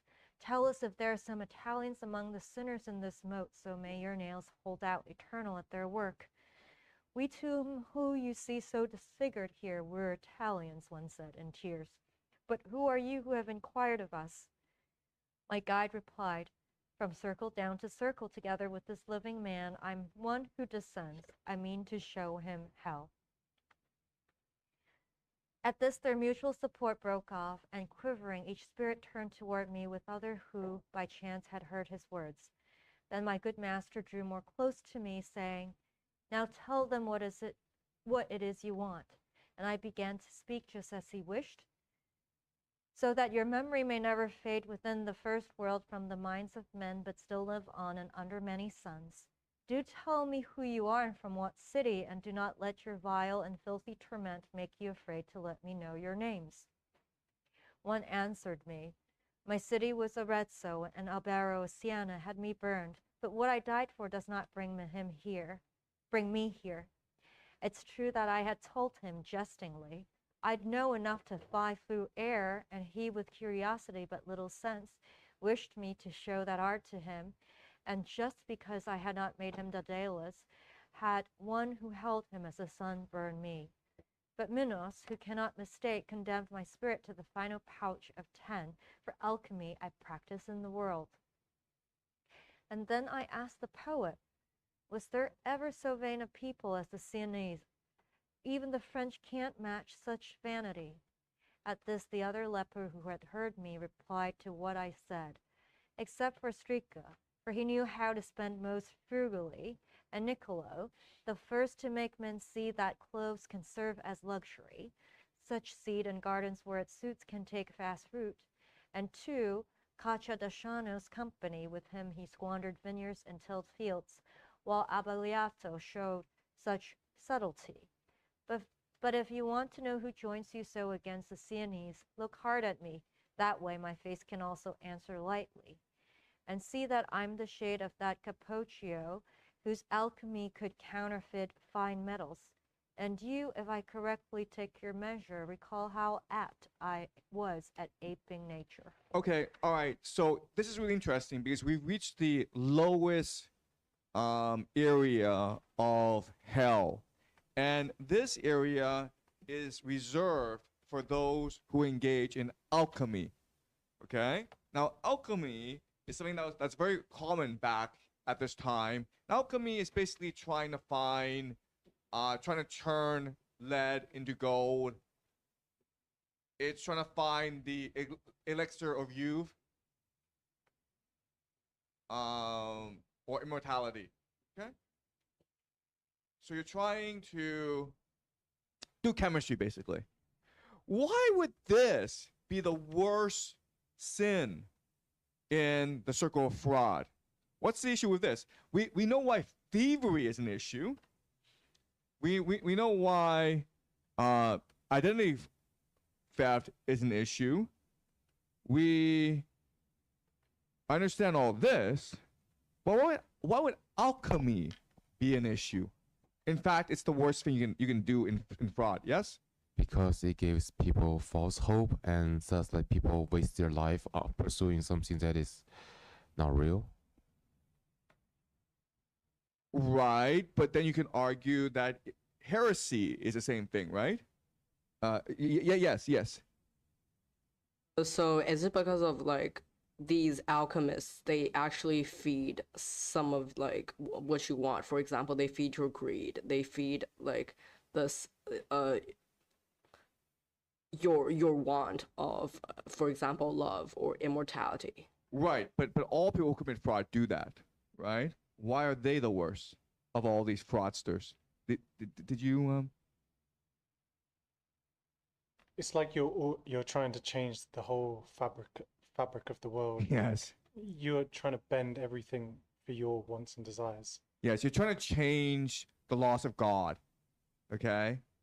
It's not that you're not going to succeed, but the fact that you're trying, the fact that people are helping you try, that's a problem. Okay? It's a bad example.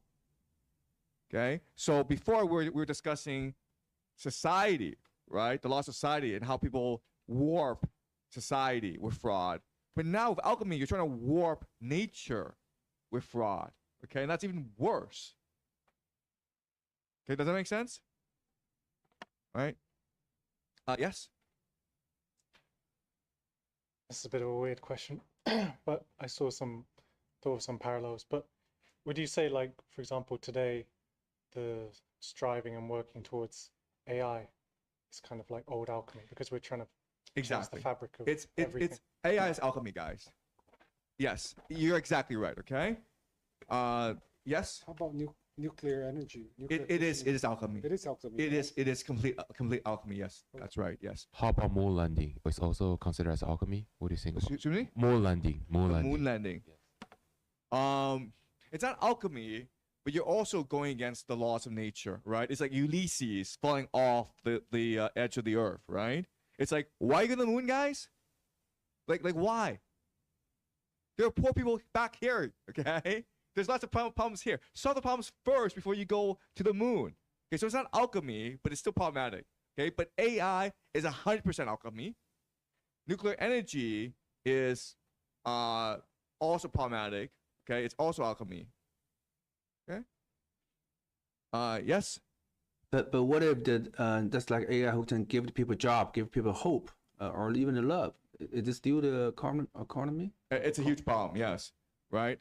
Yeah. Yes. Did you? A few decades ago, they would have said the internet is alchemy, but the internet has brought, you know, education, like this YouTube live stream, to millions of people, and it's also improved jobs. So is that, like, would you also say the internet is alchemy? The internet is not alchemy. But then AI is alchemy. Right. Okay. So can you try to explain the difference between AI and the internet? Like the internet facilitates normal worldly ideas to spread, but AI is from nothing creating. What does AI stand for? That's alchemy, guys. Creating intelligence artificially, right? Turning lead into gold. Artificial intelligence. Yes. I guess. I mean, just taking the thesis of this whole course is to assume that this is divinity, right? I guess one of the things that I can see here is a warning about manipulating nature, manipulating reality. The nature of reality itself is that the risks that these things come with are unimaginable. It is potentially the worst. Yeah. So the problem with our world today is like we don't think there are moral laws at work, right? We are in a post-truth world, right? We are beyond God. We can be our own God. Yes? Maybe similar to artificial intelligence is artificial insemination or genetic manipulation in order to create the perfect. That is correct. Yes. Perfect offspring. Yes. And numerous offspring. Yes, you're absolutely correct. It is alchemy. That is alchemy. Yes. Did you have a? Yeah, it's like I feel curious, like how could we, like, why we regard AI as alchemy, but obviously he has mentioned a part of, but for me, I feel a little bit confused because I thought, like, based on AI algorithm, I know it's like artificial, it's intelligence, but still it's currently those models doesn't have their own power to create its idea that never have occurred before. Right. So like for me, AI is still a tool that's it's more objectively like help you to search out the information that has already been exist. So from my point of view, AI may not like obey the law of God because it's actually doesn't create something. It's just like trying to sort out the information for you. Right. I understand this, but for Donnie, the concern is the intent. It is the intent. If you talk to people who work in AI, they're like, we're trying to create God. Okay? You understand? So alchemy, right, trying to turn lead into gold, it doesn't work. We know it doesn't work. There'll never be immortality. But what are all these Silicon Valleys building and spending their money on? Immortality. Right? It's not that you'll succeed, but it's like you intend to do this. Okay? Right? That's the issue. All right. Yes? So if nuclear power is alchemy, is, for example, fossil fuels or like renewable energies also alchemy? Okay. So nuclear energy we can debate about. Okay? But yeah, I would say nuclear energy is alchemy because and I think the crucial distinction is that with nuclear energy, you're entering into territory that is the very fundamental fabric of nature of the universe, right? And you don't actually know the consequences of your actions, right?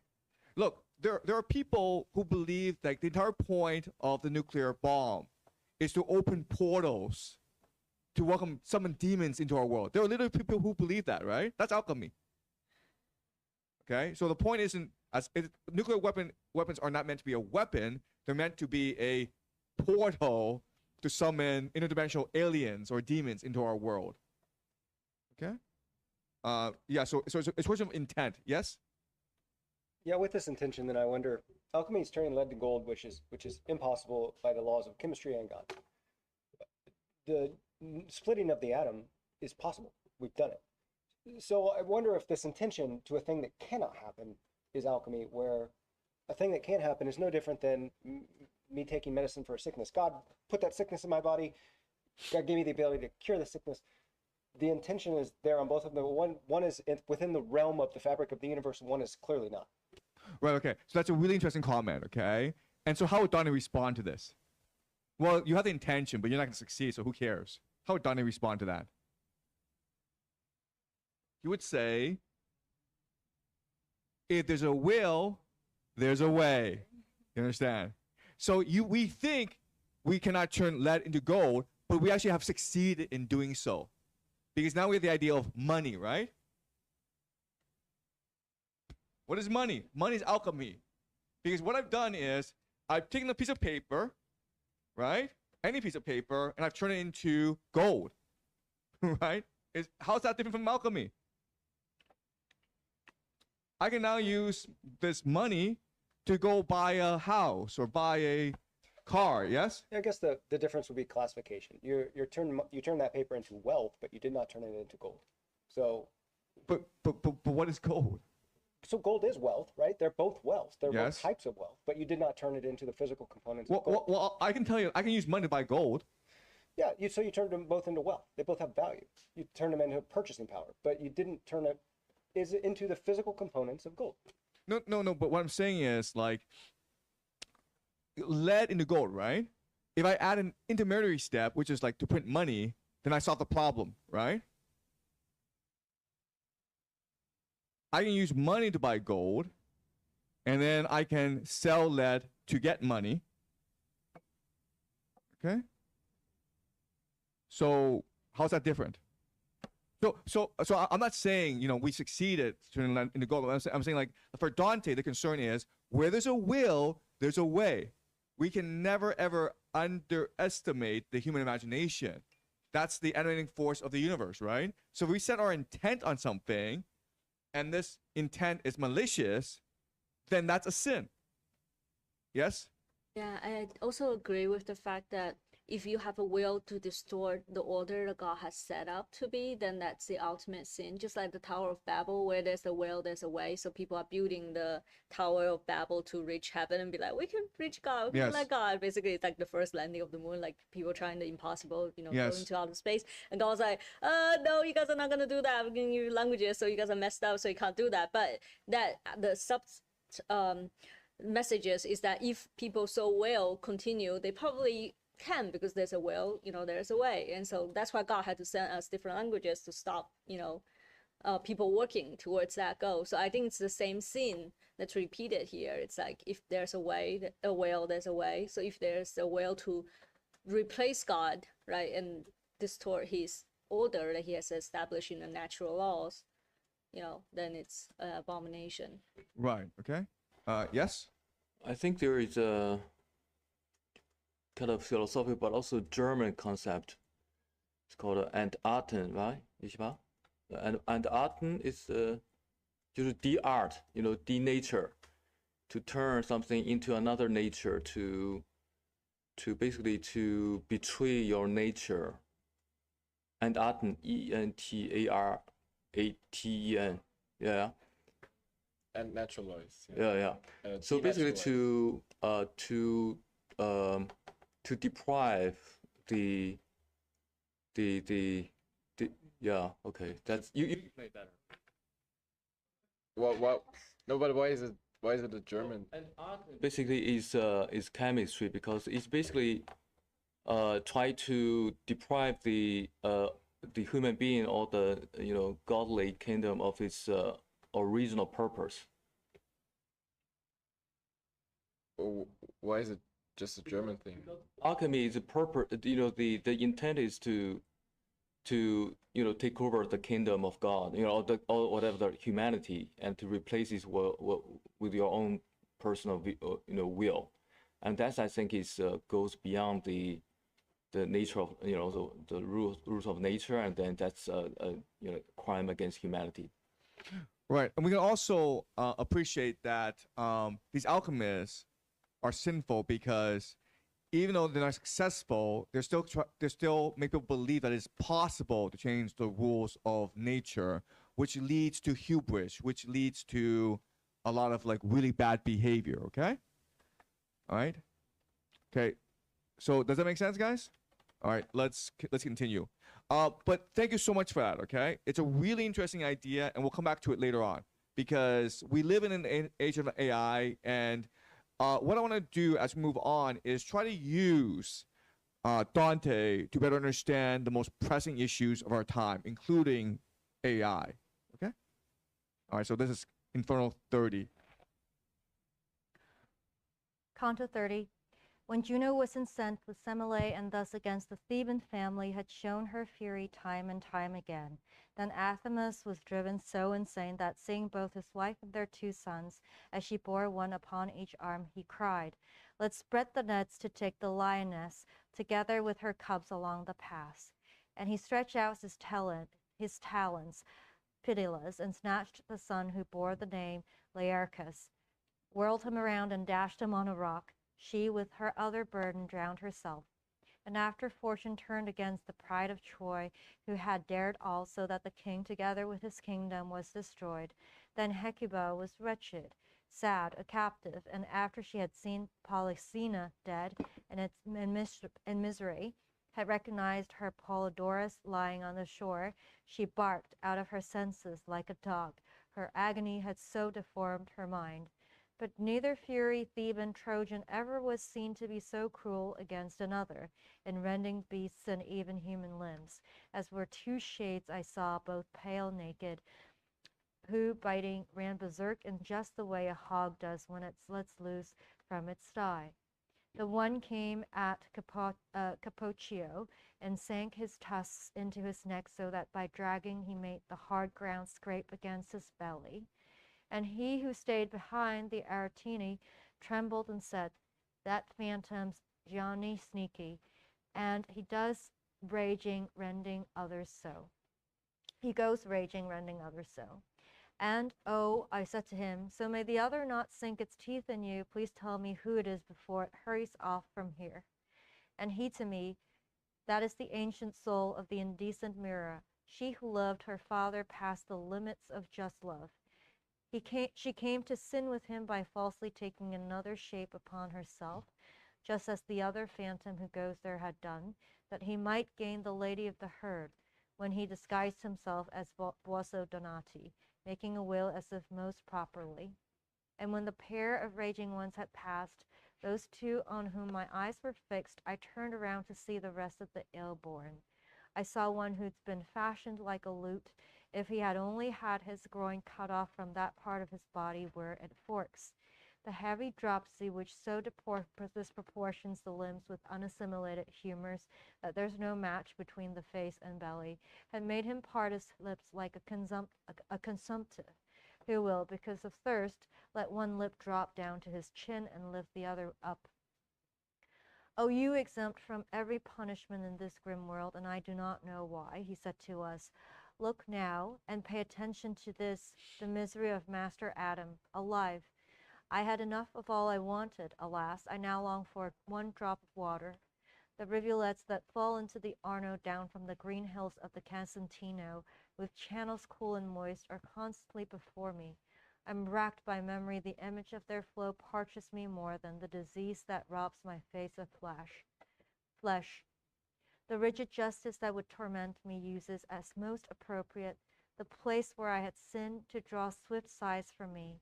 There's Romina. There I counterfeited the currency that bears the Baptist seal. For this I left my body burned above. But could I see the miserable souls of Guido, Alessandro, or their brother? I'd not give up the sight for Fonte Branda, and one of them is in this moat already.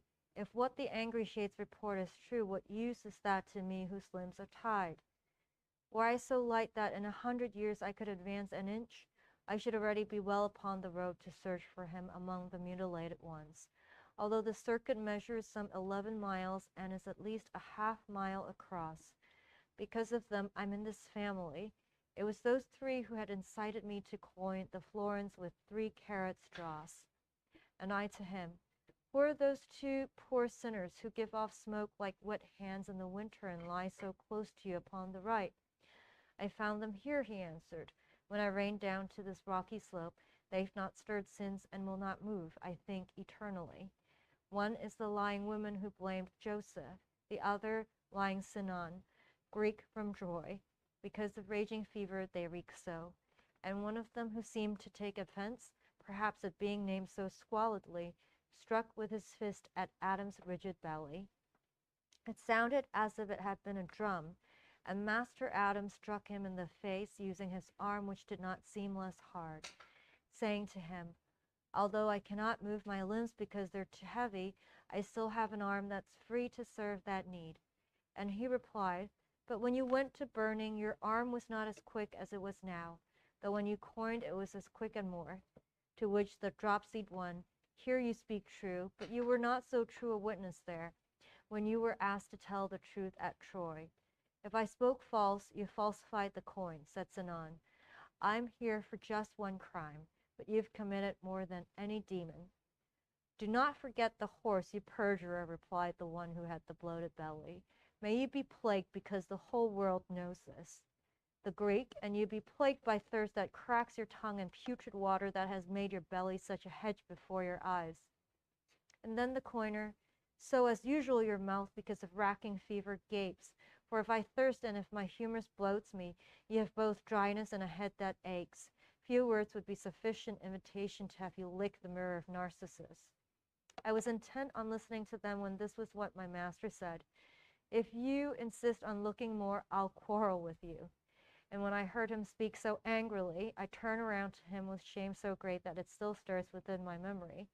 Even as one who dreams that he is harmed and dreaming, wishes he were dreaming, thus desiring that which is as if it were not, so I became within my speechlessness. I wanted to excuse myself, and did excuse myself, although I knew it not. "Less shame would wash away a greater fault than was your fault," my master said to me. "Therefore release yourself from all remorse, and see that I am always at your side, should it so happen once again that fortune brings you where men would quarrel in this fashion. To want to hear such bickering is base." Okay. All right. So this is a very complicated canto. Okay. There are lots of individuals, and there's a lot going on. Okay. So in this last area of the circle of fraud, there are lots of people who are condemned here. Okay. They are, of course, the alchemists. Then you have imposters, people who steal people's identity. Then you have counterfeiters. And so, first of all, what do we have? Actually, you know what, Carol? Could you do me a favor and Google this? Like, who's actually in Canto 30? So I want to make sure I'm correct here. Okay, I want to make sure, because this is a very confusing canto, and there are lots of different individuals. Okay, so.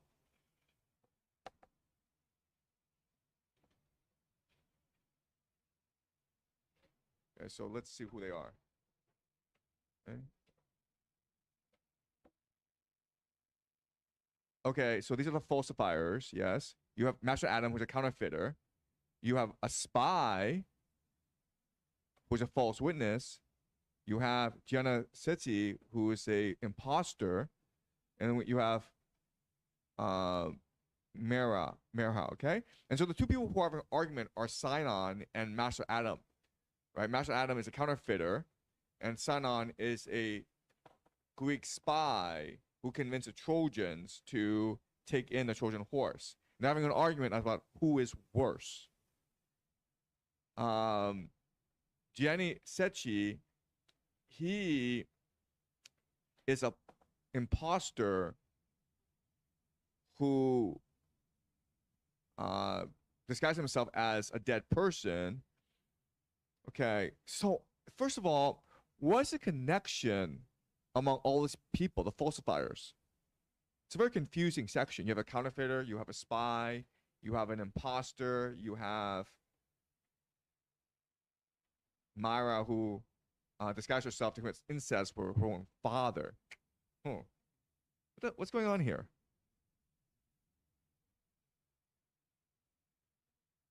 Maybe this is just a garbage heap of hell, right? Like, you don't belong in any other category, so you're just dumped here. But that's not Dante, right? We already said that Dante, there's a lot of intentionality, there's a lot of creativity, there's a lot of imagination. So what is he doing here?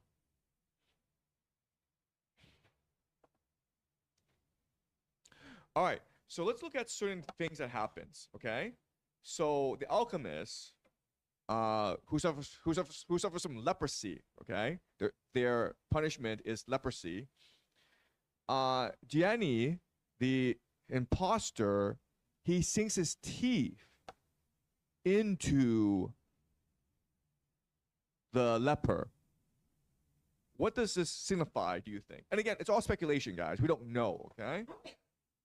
We don't actually know what the allegorical meaning is. We're just speculating here, okay? But there's this violent scene where the imposter, Gianni, he sinks his teeth into the alchemist and tries to eat him.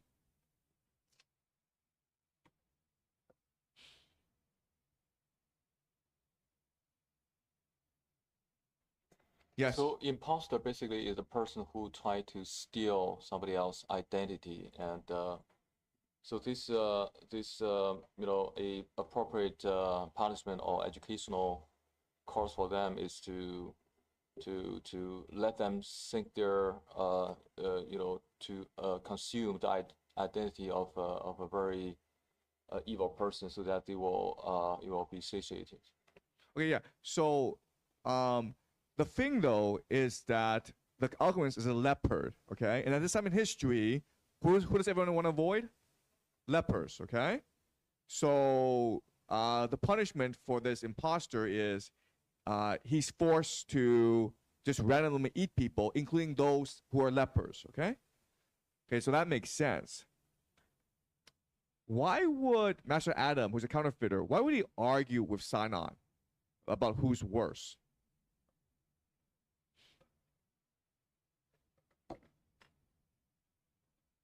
And this is actually the first time in Divine Comedy we see an argument between two souls, right? These two sinners. And they're arguing about, like, who's worse. right? Well, I mean, like technically, they're all equally bad, right? Because they're in the same area of hell. So what are they arguing about?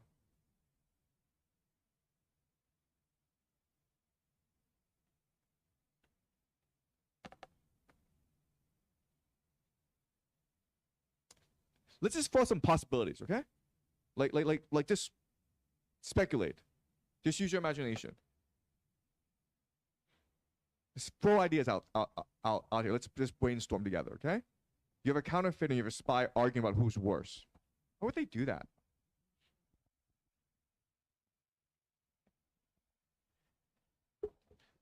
Yes.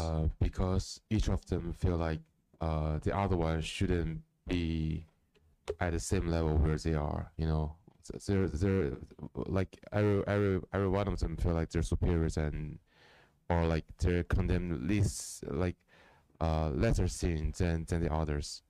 Yeah. So they're different, right? And they're trying to figure out like why they're together, and they're kind of pissed that they're together. Yes. Like the alchemists, they both changed the nature of reality. So Master Adam, he basically changed, he changed money basically, right? Or like he made fake money, so he changed the nature of money. Yes. And Sinon changed. I mean, he basically, yeah, made the Trojans believe that it's a horse that is a present, right, for the Trojans, even though it basically destroyed Troy. So he changed also their nature of reality. Yeah. So the similarity is that both are changing the perception of reality, right? Both are manipulating the perception of reality. They're not alchemists who are manipulating reality itself, but they are changing people's perception of reality, right? One by creating counterfeit coins and taking advantage of people's reliance on money, and the other is giving false testimony or lying in order to create a different reality. Okay. So once a counterfeiter, another is basically like one of these fake news reporters, right?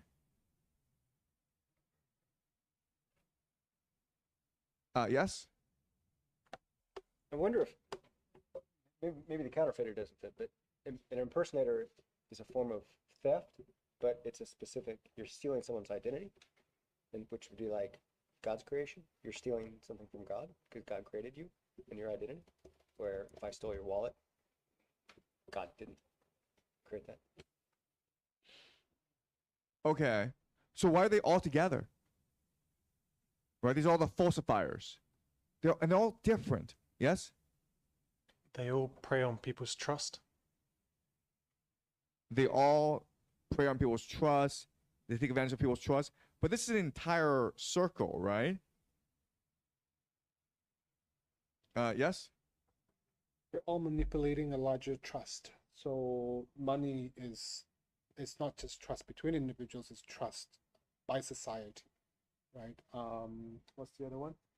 The Trojan horse. This is you know, you're ending an entire civilization. Right. Altering the course of history. Right.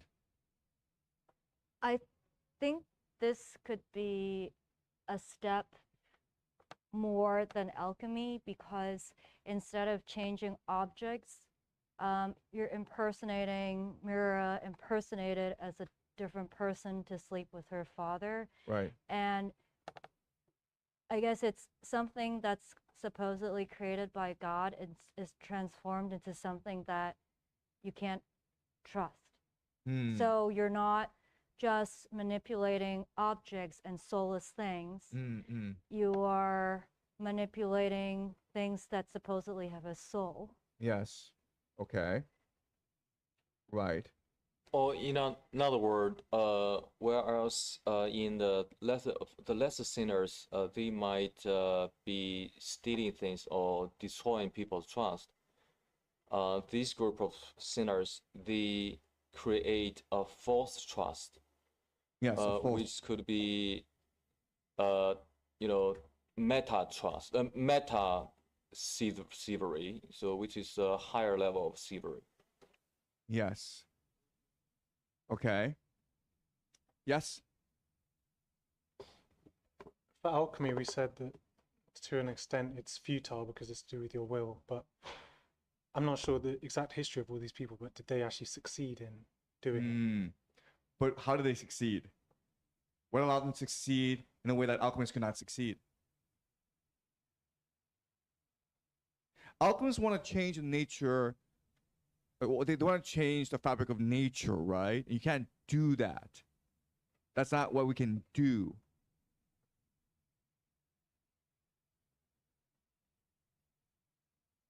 What word is crucial to Dante that we have not used today and basically yesterday?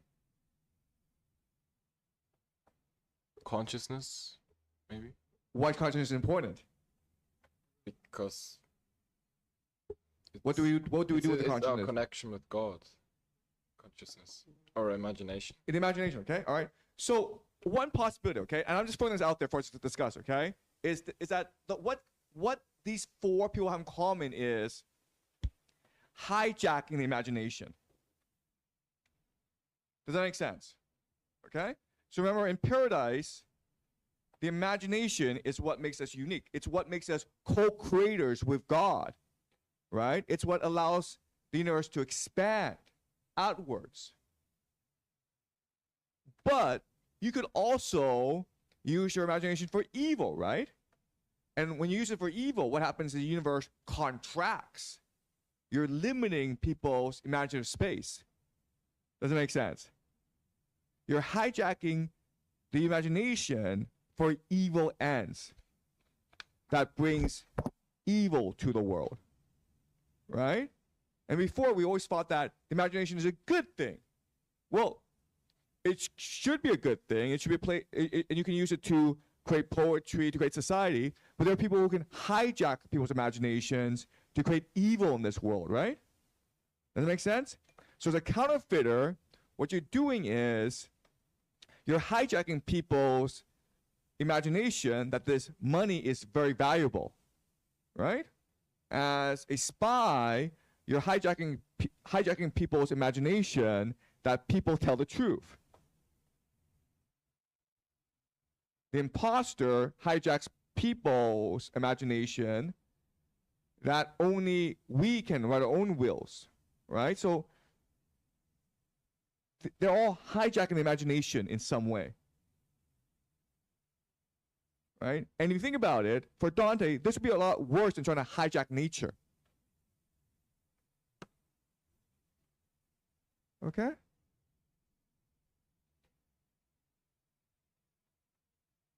And this is interesting because in our society, then who are like the worst people?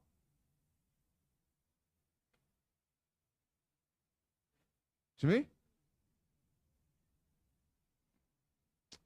No, not really. That'd be like lost, like against, acting against God and nature, right?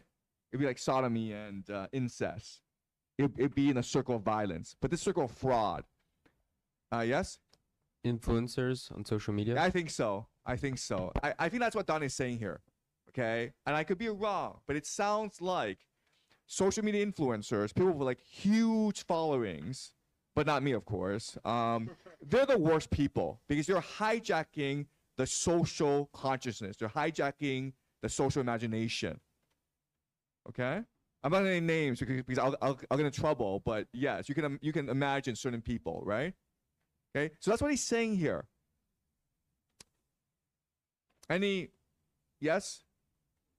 Yeah, because I heard in America, the highest, the hierarchical crime is not killer. It's just the people who manipulate others and try to let them believe that the lie is truth. Look. I mean, like, this is hard for people in China to appreciate, but media people are really powerful in America. You know, it's not true in China. Media people in China have absolutely no power. But in America, if you work in the media, you're really, really powerful. Okay? Yesterday, one of the participants mentioned that in Haidian, the biggest crime is fraud. So, I mean, a lot of fraud happens when some AI voice impersonates a father, a mother, or son or daughter to Right. get money from someone. Right. Exactly. Right. Um, right. So you are, with your social media influence, you could hijack the imagination of millions of people. So yeah, I think that's what he's saying here. I could be wrong, okay? But I'm trying to figure out what these four people have in common. Because they're so different on the surface, right? Okay. All right. Let's continue.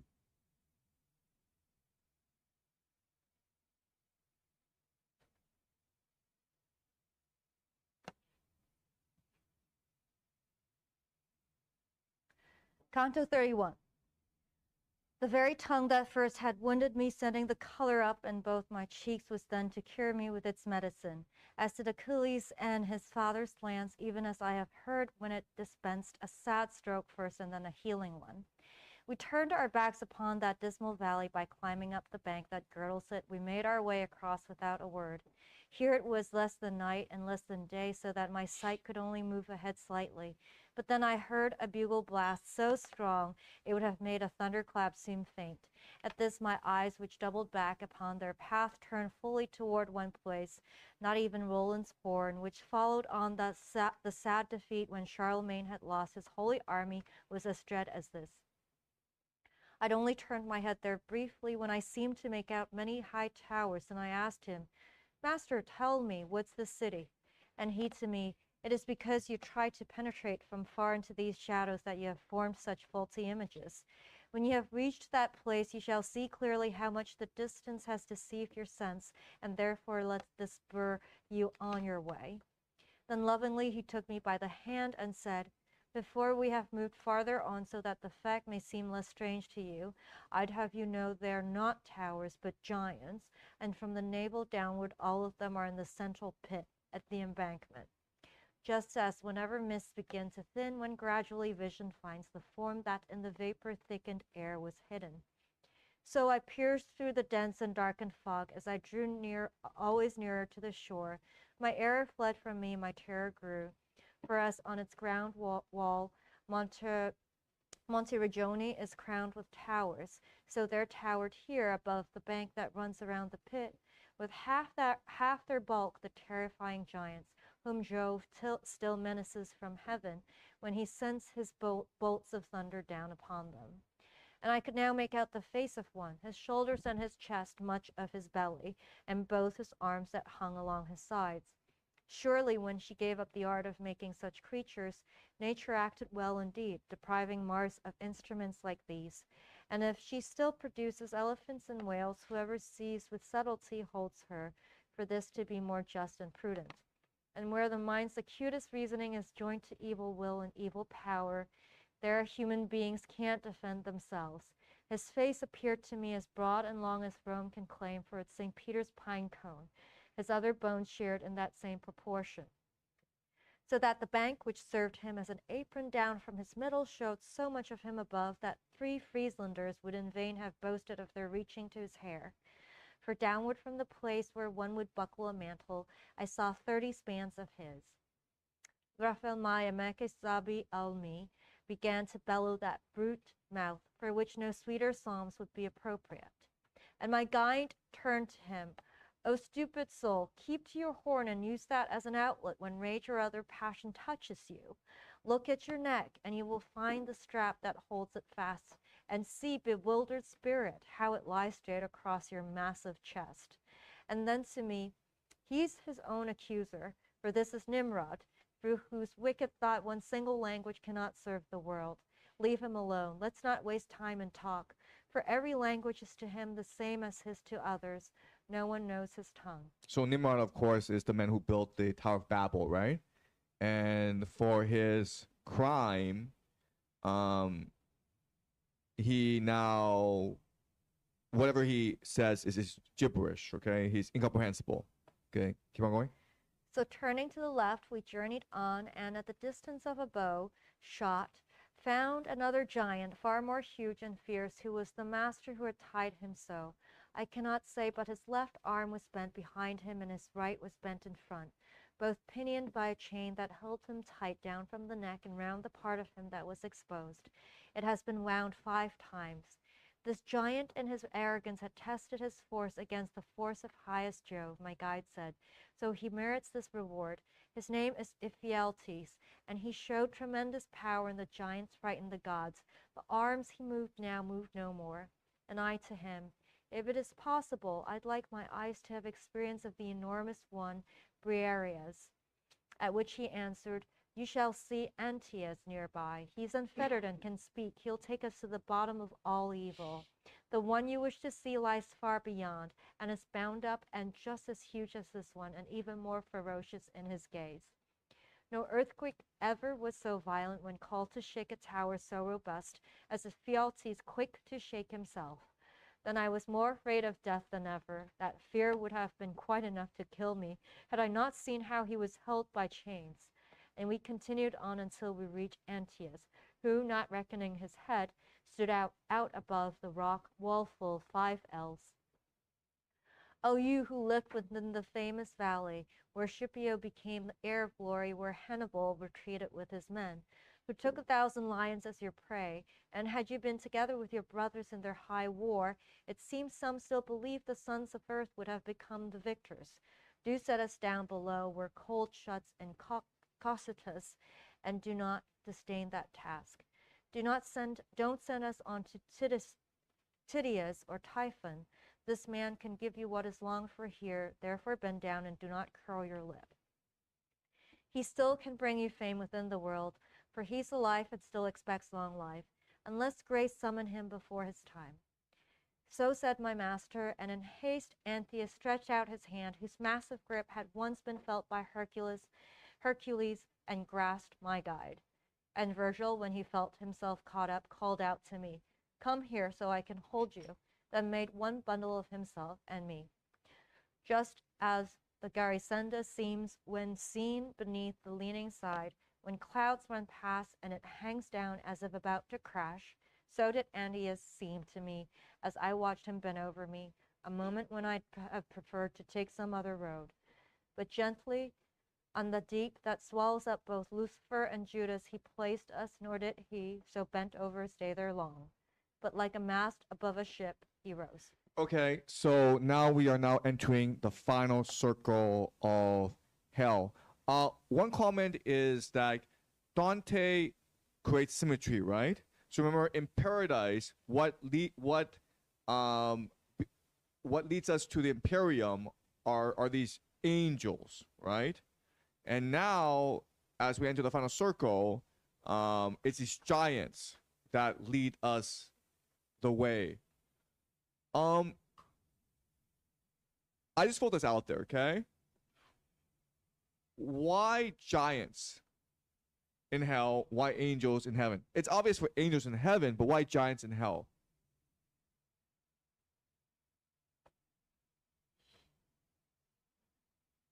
And again, you just have to use your imagination because there's no answer, okay? You can like literally look at footnotes and they won't ever tell you why they're using giants instead of like, I don't know, other things, okay?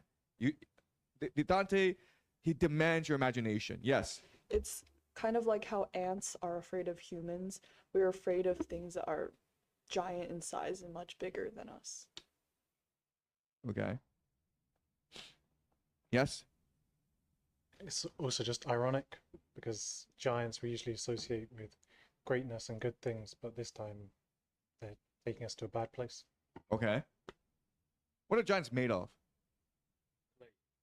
Clay. Rocks.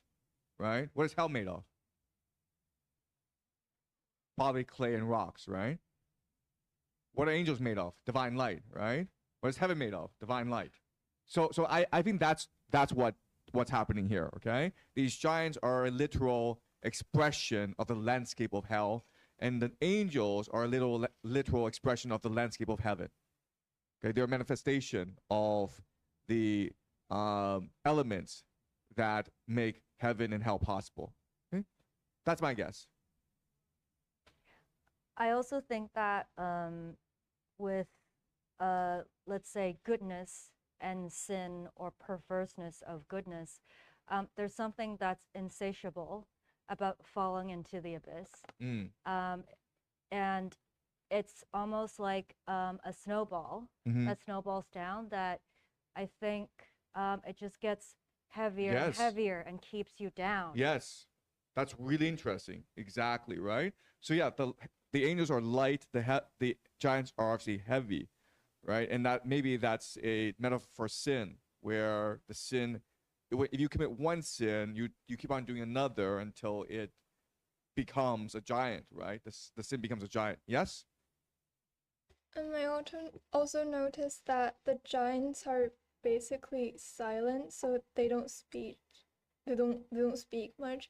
And I remember that the angels, they're often described as like they sing a lot. Yes. And so I think like both angels and giants, they don't really like speak human languages, but like in heaven, the soul is elevated into an expression of harmony and music. Yes. Whereas in hell, it's basically like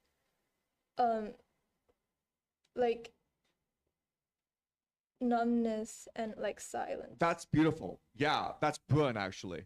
This is something I would have never come up with, okay? So both Carol and you, like, this is great, yes, okay? And that's what Divine Comedy is asking us to do, to constantly use our imagination, okay? Dante himself actually doesn't know what he's trying to do, okay? He's just trying to excite our imagination. Yes. And also another point is that the angels, if they're singing, it's like high vibration, high pitch, right? And then if the giants aren't speaking, it's low vibration, right? You think about the etymology of discord is literally discord. Yes. And accord is harmony, which is Right. the opposite of what you just mentioned with heavenly music. Wow. Okay. Okay, this is like really interesting now. Okay, yes. Any other thoughts or comments? Okay, so again, that's why the Inferno, the Divine Comedy, it's really the world's best literature, because it's constantly forcing us to imagine new possibilities. Okay, all right, so let's keep on going to 32.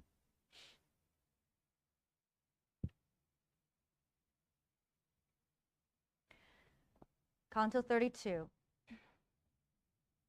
Had I the crude and scrannel rhymes to suit the melancholy whole upon which all the other circling crags converge and rest, the juice of my conception would be pressed more fully, but because I feel their lack, I bring myself to speak, yet speak in fear. Okay, right. So that's why this music idea is so important, right? Because in heaven, it's this pure singing. Here, there's music, but it's like sighing and melancholy and groaning and despair and apathy, okay? So you can hear the music, but it's one of hell, okay? Keep on going. For it is not a task to take in jest, to show the base of all the universe, not for a tongue that cries out, Mama, Papa. But may those ladies now sustain my verse who helped Amphion when he walled up Thebes, so that my tale not differ from the fact. O rabble, miscreated past all others, there in the place of which it's hard to speak, better if here you had not been goats or sheep. When we were down below in the dark well beneath the giant's feet and lower yet, with my eyes still upon the steep embankment, I heard this said to me, watch how you pass, walk so that you not trample with your souls the heads of your exhausted, wretched brothers. At this I turned and saw in front of me, beneath my feet, a lake that, frozen fast, had lost the look of water and seemed glass. Okay, all right. Okay, so this is why Dante is such a genius. We are at the very heart of hell. And when you think of hell, you think of like fire and brimstone, right? And instead, at the very heart of hell is a frozen lake. Okay? And so he's just shocking. He's revolutionary. So this is something that we'll think a lot more about tomorrow, okay? When I end Inferno and discuss why is it that at the center of hell, it's a frozen lake rather than like this raging fire as we would expect. We will also meet Lucifer, And you would think that Lucifer is the king of hell, but when you actually meet Lucifer, he's not really the king of hell. Okay, so lots of contradictions, lots of paradoxes, and we will start to unravel them tomorrow. Okay, so we'll finish Inferno tomorrow morning, and we'll start Purgatory tomorrow afternoon. So please review what we've learned. Please go ahead and read, finish Inferno, and read the first 5 cantos of Purgatory. I want to thank everyone for the great discussion today. I actually learned a lot from everyone today. A lot of your comments just blew my mind, okay? I'm going to go home and think a lot more about some of your comments and some of your ideas. So, but that's the ideal seminar, right? Where we're all learning from each other, where we're all contributing our own individuality to the larger discussion. So thank you so much and great job today, okay? I'll see everyone tomorrow.